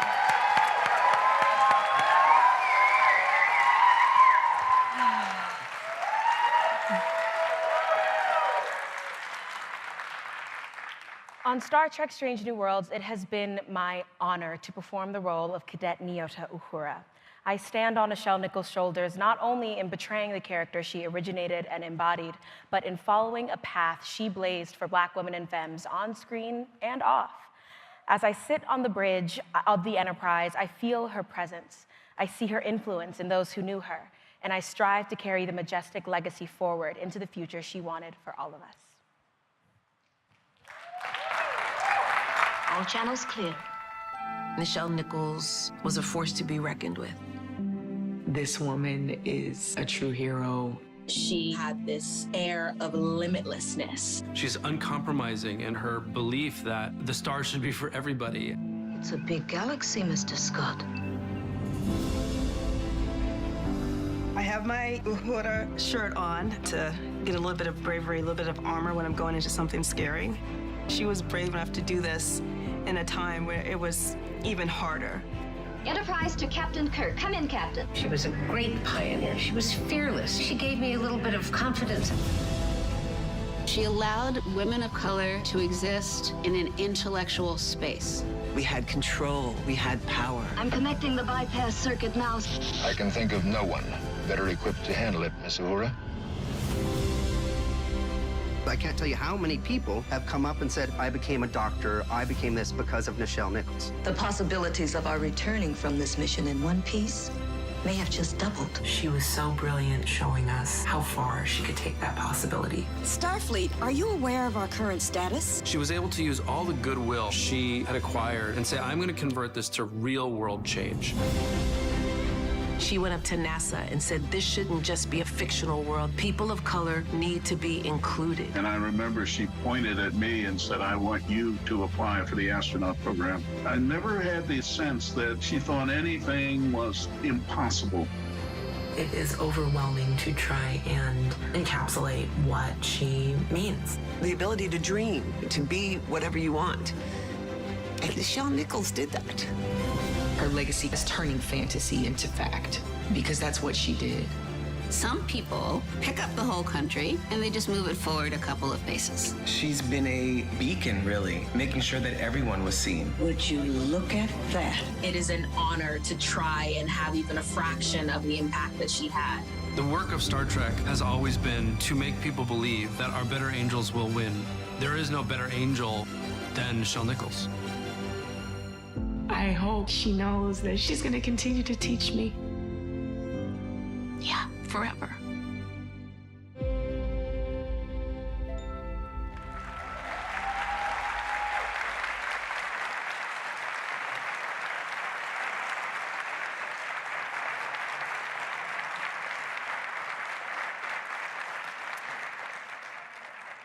Ever since the Starship Enterprise first took flight on September 8th, 1966, Star Trek and its fans have been forces for good in the world, working to make the future Gene Roddenberry envisioned a reality. On Star Trek's 56th anniversary, we continue to build toward that future, including through the Star Trek United Gives campaign. For every person who tweets using the hashtag Star Trek United Gives, $1 will be donated to charitable causes that focus on the ideals Star Trek represents. This year, Star Trek United Gives has selected the ACLU of Southern California to represent the causes that Nichelle championed throughout her life. Please visit StarTrek.com/day to learn more and donate. Thank you, and live long and prosper.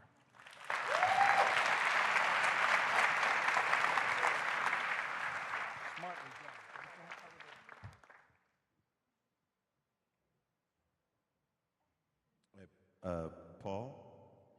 Tawny. Come in. Paul? Tawny.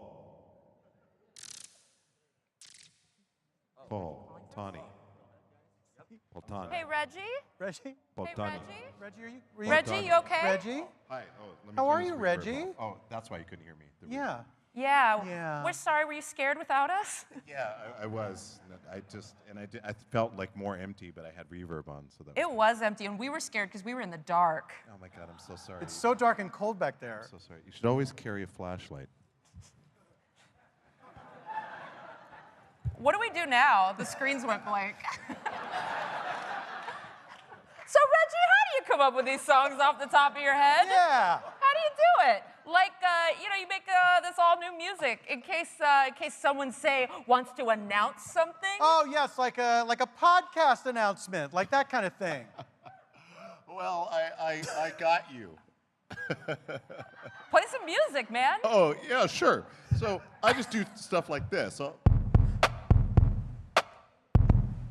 you know what I'm saying? Yeah. Robot. No? No robot? No. Star Trek Day? No Not robot? Not anymore. That's very cool. Okay, so this is my beat. Yeah. I will not be rapping. I'm just going to announce. Paul and I are so happy to announce that the official Star Trek podcast we host together, The Pop Directive, is coming back for a 3rd season. That's right. That's right. We're going to have new episodes for you coming February 2023. And Tawny, that's not all.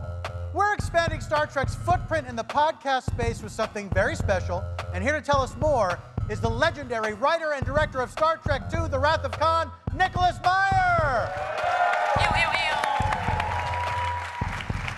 Goodbye. Okay. Can everybody hear me?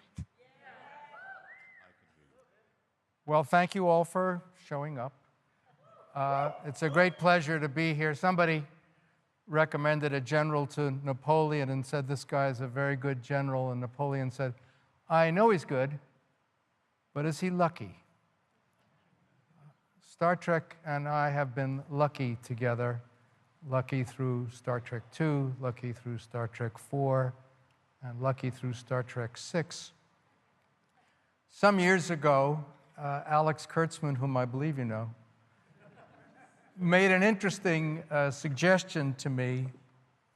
He said, I wonder what happened during those 15 years that Khan was marooned or exiled or transplanted, take your pick, to CD Alpha 5, which was at the time a flourishing planet.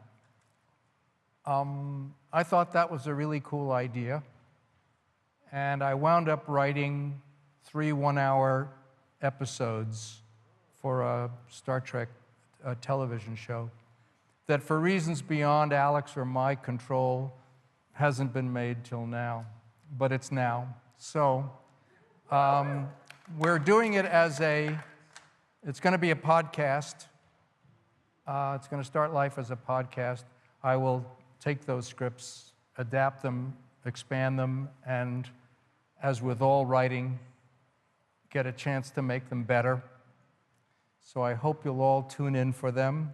And thank you for being so very kind to me and Star Trek.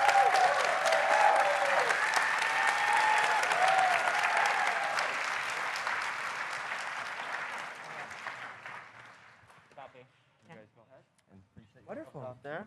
Oh, good. Yeah, a table full of stuff.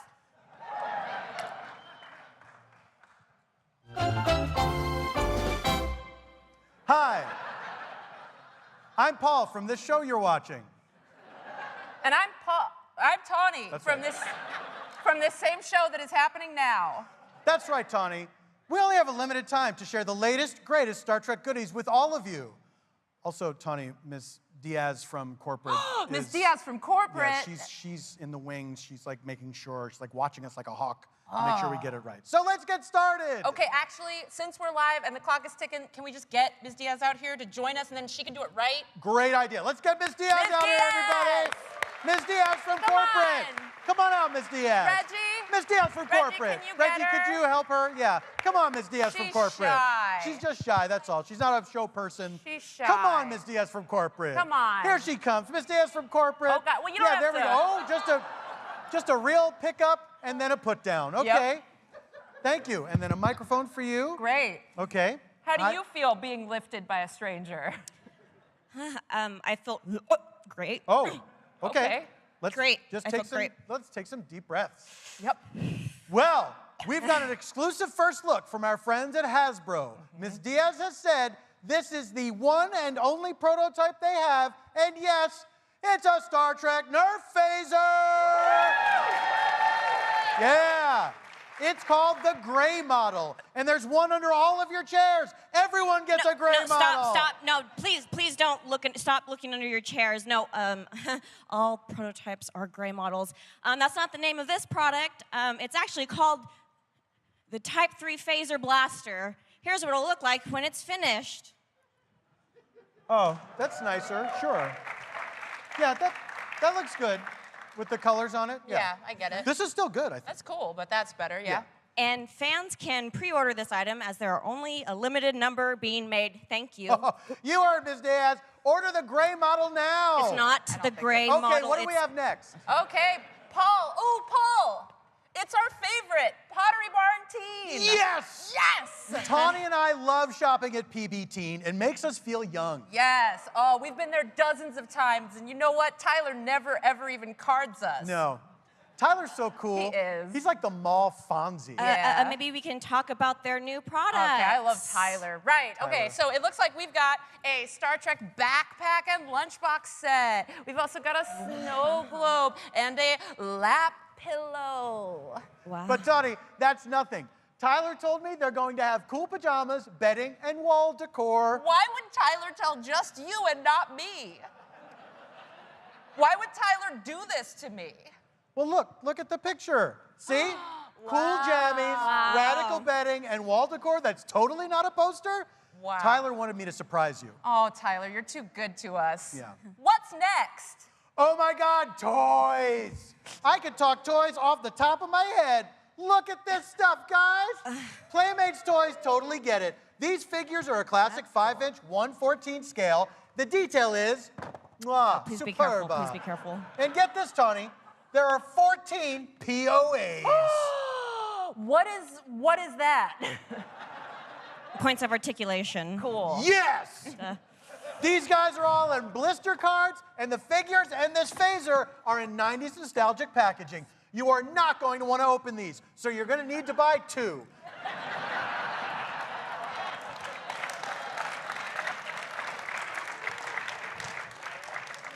I think, did I miss anything? You probably just missed all the like official details and rules and stuff like that. Do you know that stuff? Oh, Playmates Toys has returned with an all-new Star Trek Universe collection featuring retro figures from the most popular Star Trek television shows and films, as well as the latest hit series on Paramount Plus. Okay. Sure. Yeah, that was good. That was good.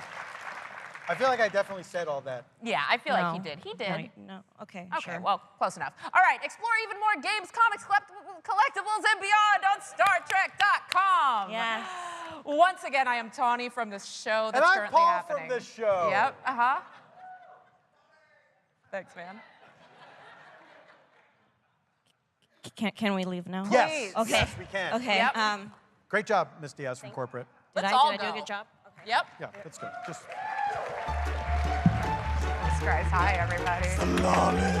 It's Greg Grunberg, a.k.a. Commander Finnegan of Yorktown. Oh, and Kirk's evil stepdad in voice alone. Happy Star Trek Day. What does Star Trek mean to me? Well, it means so much, but I would have to say inclusiveness, equality, and hope for a better tomorrow. Live long and prosper. Hello. We're keeping it in. Thanks, Tawny, for throwing it to me. I assume Tawny threw it to me. I have no idea how this is going to be cut together. Just wanted to say hello. Jack Quaid here. I play Boimler on Lower Decks, if you can't already tell. I'm sorry I couldn't be there this year. I'm pretty sure I missed it last year as well. I'll be there one day, but I just wanted to say a sincere thank you to everyone who's checked out the show and has embraced Lower Decks. It's really meant so much to every single person who works on the show to see your fan art, to see your genuine enthusiasm, and to see all the weird, really horny cosplay out of Las Vegas. That was something. That was awesome. You guys rule. So the biggest thank you from the bottom of my heart, and as always, He was very fucky in Vegas.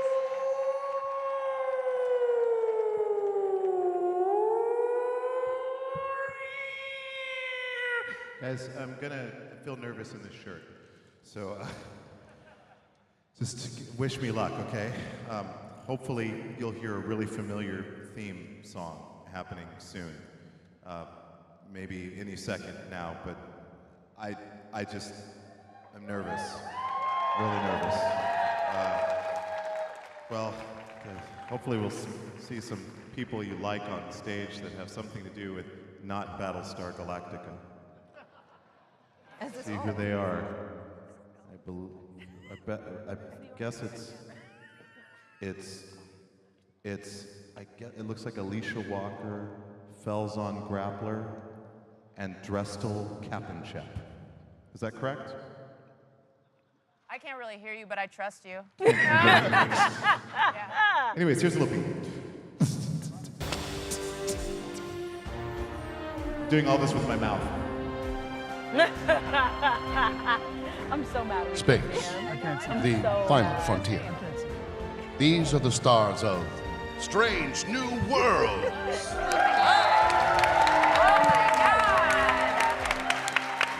I'm sorry. Don't they look so good? I'm so mad. Clean up. Just gorgeous, all of it. The cast of Strange New Worlds. We got Rebecca Romaine, Jess Bush, Christina Chong, Celia Rose Gooding, Melissa Navia, and Babs Olasamoku. What's up, everybody? Oh my gosh. Oh, welcome to Star Trek Day. I'm so excited to see you all. I haven't seen you all since we did that little Lower Deck Strange New Worlds crossover, where I broke a lot of things. You did. Every day on every set, You were managed to break something. I did. I was keeping track. You were keeping track? No one, I broke something on the captain's chair. I wasn't even supposed to be in that room. No, right. Well, we have a little bin of all the stuff you broke, yeah. You do? Mm-hmm. Oh, well. There was just a wake of little broken things behind you everywhere you went. Yeah. Just little things. Look, I come with a lot of passion. I'm a real, intense actor. No, but how are you all doing? Good. So good. We're so happy to be here. Oh my God, the show is so good, y'all. I love Strange New Worlds. Season 1 was incredible. Season 2 is gonna be great too. I mean, I hear good things. I don't know anything. So the episodic style of it allows for you all to have some very serious fun with genres and storylines. What were some favorite moments or episodes from season 1? All respond. In unison? If Eight. Episode 8. The Elysian episode Kingdom. 8. Your episode, Bab. Episode 8. Mostly, Yeah. mostly because I got to have my little dog on set. Yeah.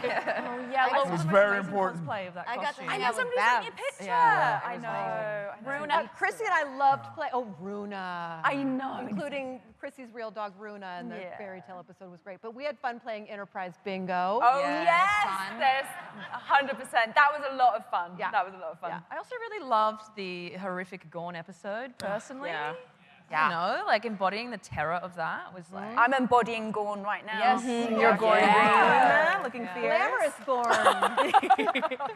Yeah, it's kind of a shout out to the original Gorn because remember in the TOS episode, Yeah. isn't Yeah. that little sparkly, I call it like a little New Year's Eve cocktail dress? Yeah. Like a flirty This is little my outfit favorite. on. Yeah. you Turn know? it back. Yeah. Turn it back. Make them flirty. Make the Gorn flirty again.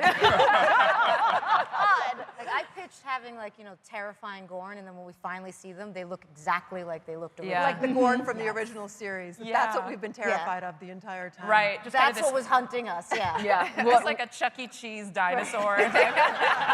Still terrifying. Yeah, it was. Almost more. Right.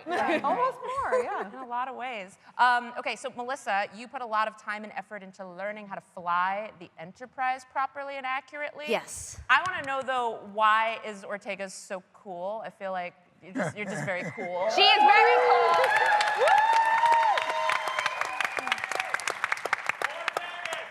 Oh, I love you guys. Why is Ortega so cool? Because she loves her job and is really good at it. Period. You know, and that's the kind of, she leads with her helmsman foot. And I think confidence is like a very attractive quality, and I'm very grateful to the writers that they created this character that I think in a lot of ways embodies, what we love about Star Trek, and that you can be whoever you want to be, and you can say things as they need to be said. Like the audience has told me before, you guys have told me, no, in general, fans have been like, Ortega says what we're thinking on the bridge. She'll be like, that's a terrible idea. and then Pike will be like, no, we're still gonna do it. And she'll be like, all right, then we'll do it. but Pike trusts her, and you get to see that. Like, I know season 1, everyone was like, where was our Ortega's episode? My question as well. So I was right there with you. But you know, you see it in the dialogue, you see it in the interactions. Pike trusts her, her crew trusts her, and in turn, she's really loyal to them. And so she's like this anchor on the bridge. And then you still see her with, you know, she hangs out with the doctor, and she hangs out with Nurse Chapel, and she's also a knight in her spare time. Like, she's great. She's really Part-time knight. Yeah, part-time knight. You know, continuing the helmsman tradition of sword fighting.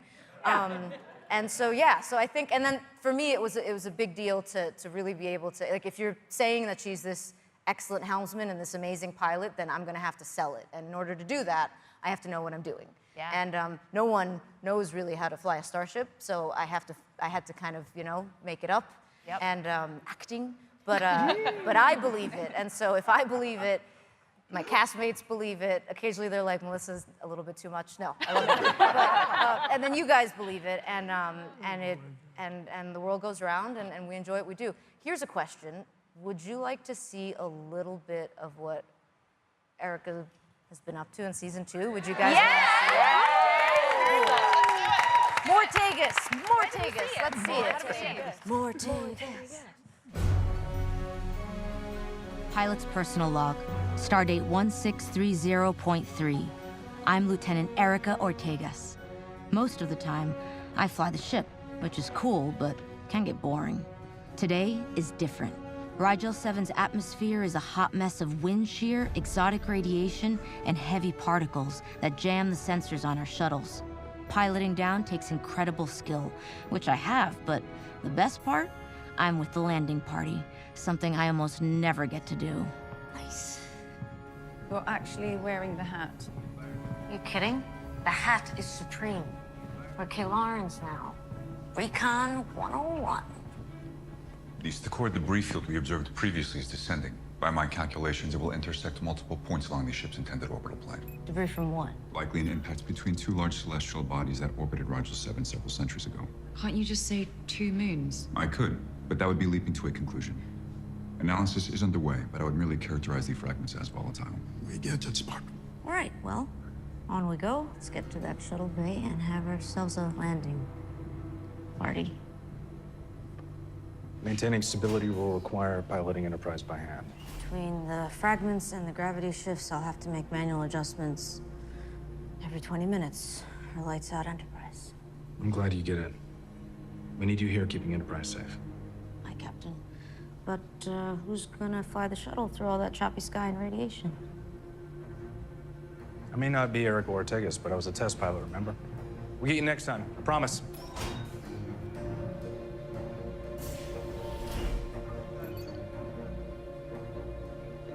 I was not responsible for the data. It would be illogical to blame. Just learn when to leave people alone, Spock. Sorry. I'm working on that.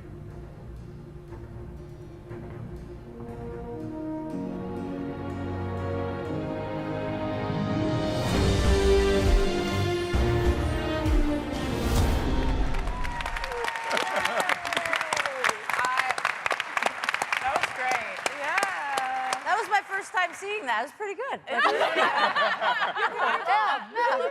I love your learn to leave people alone line. I feel like, are you the first person in canon to tell Spock to mind his business? Right? Yeah, that's my thing. No, but we need to keep, I'm big on, like, you know, everyone's like, oh, red shirts die. And I'm like, no, not all red shirts die. So, so I think they're trying to keep me from, well, we'll see. We'll see. I can't say anything else. Let's leave it at that. We'll see. Yeah, don't get in trouble. It's really cool, though. Thank you for that little sneak peek.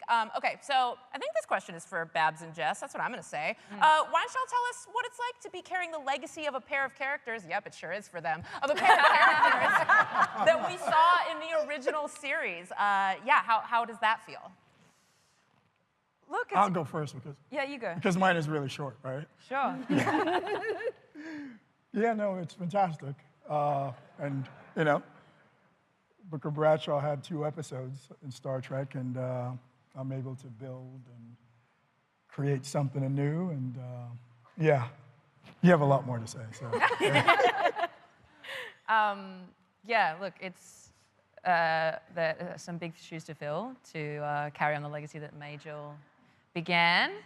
But it's also, I'm also very grateful for the writers for creating a story for Chapel to be able to do things that she probably wasn't able to do in the 60s and 70s. And you know, it's kind of widely known that Majel always wanted more, and she was frustrated by not being given as much as she wanted to do on screen. So being given the tools to do that is a huge gift, and getting the feedback from fans that it's very satisfying for them to see that growth for Chapel has been really, really touching, and I feel very fortunate to be able to be the vehicle for that.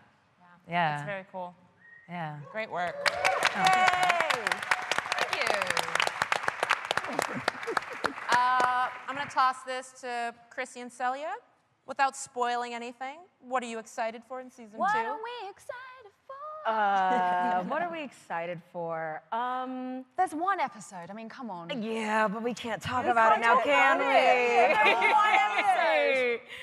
What are you going to do? It's live. Do whatever you want. I want to keep my job, but if you loved season 1, you're going to love season 2. I think what we have been able to encapsulate as an ensemble is really, really special. And yeah, stay tuned, team. We got some good stuff coming your way. Yeah. Love it. Love it. Well, I have an announcement. What? Yes. I am very honored to get to make this announcement. As first officer, I get to do this sort of thing. We're very, very excited to announce that the one and only, the great, the iconic Carol Kane will be joining Strange New Worlds for season 2.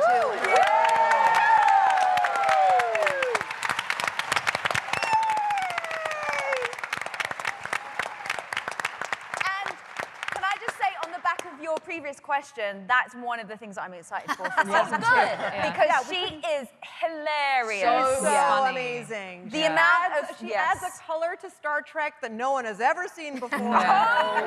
It is incredible, and amazing. We're thrilled that she's a part of our team, so we hope you guys like it. Oh, it's going to be so cool. She's so funny. All right. Thank you all. Thank you. This is the crew of the USS Enterprise, everybody. Give them a hand.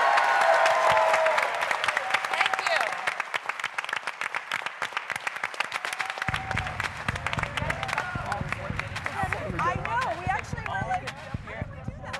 I know.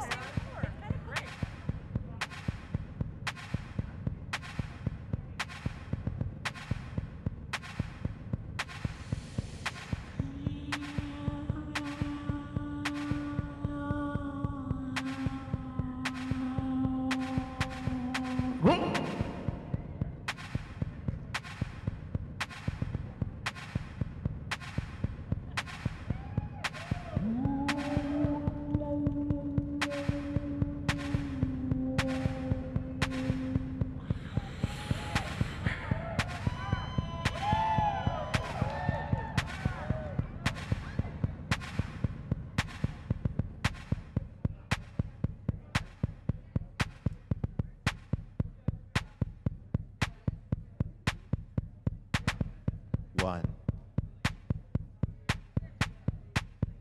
16.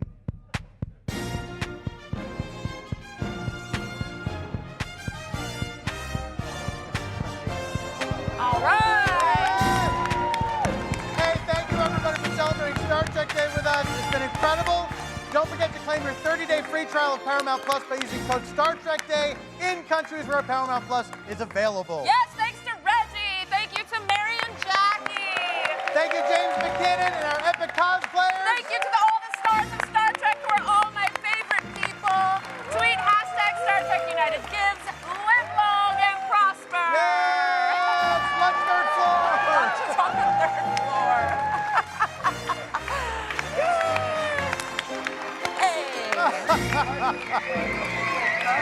Hey.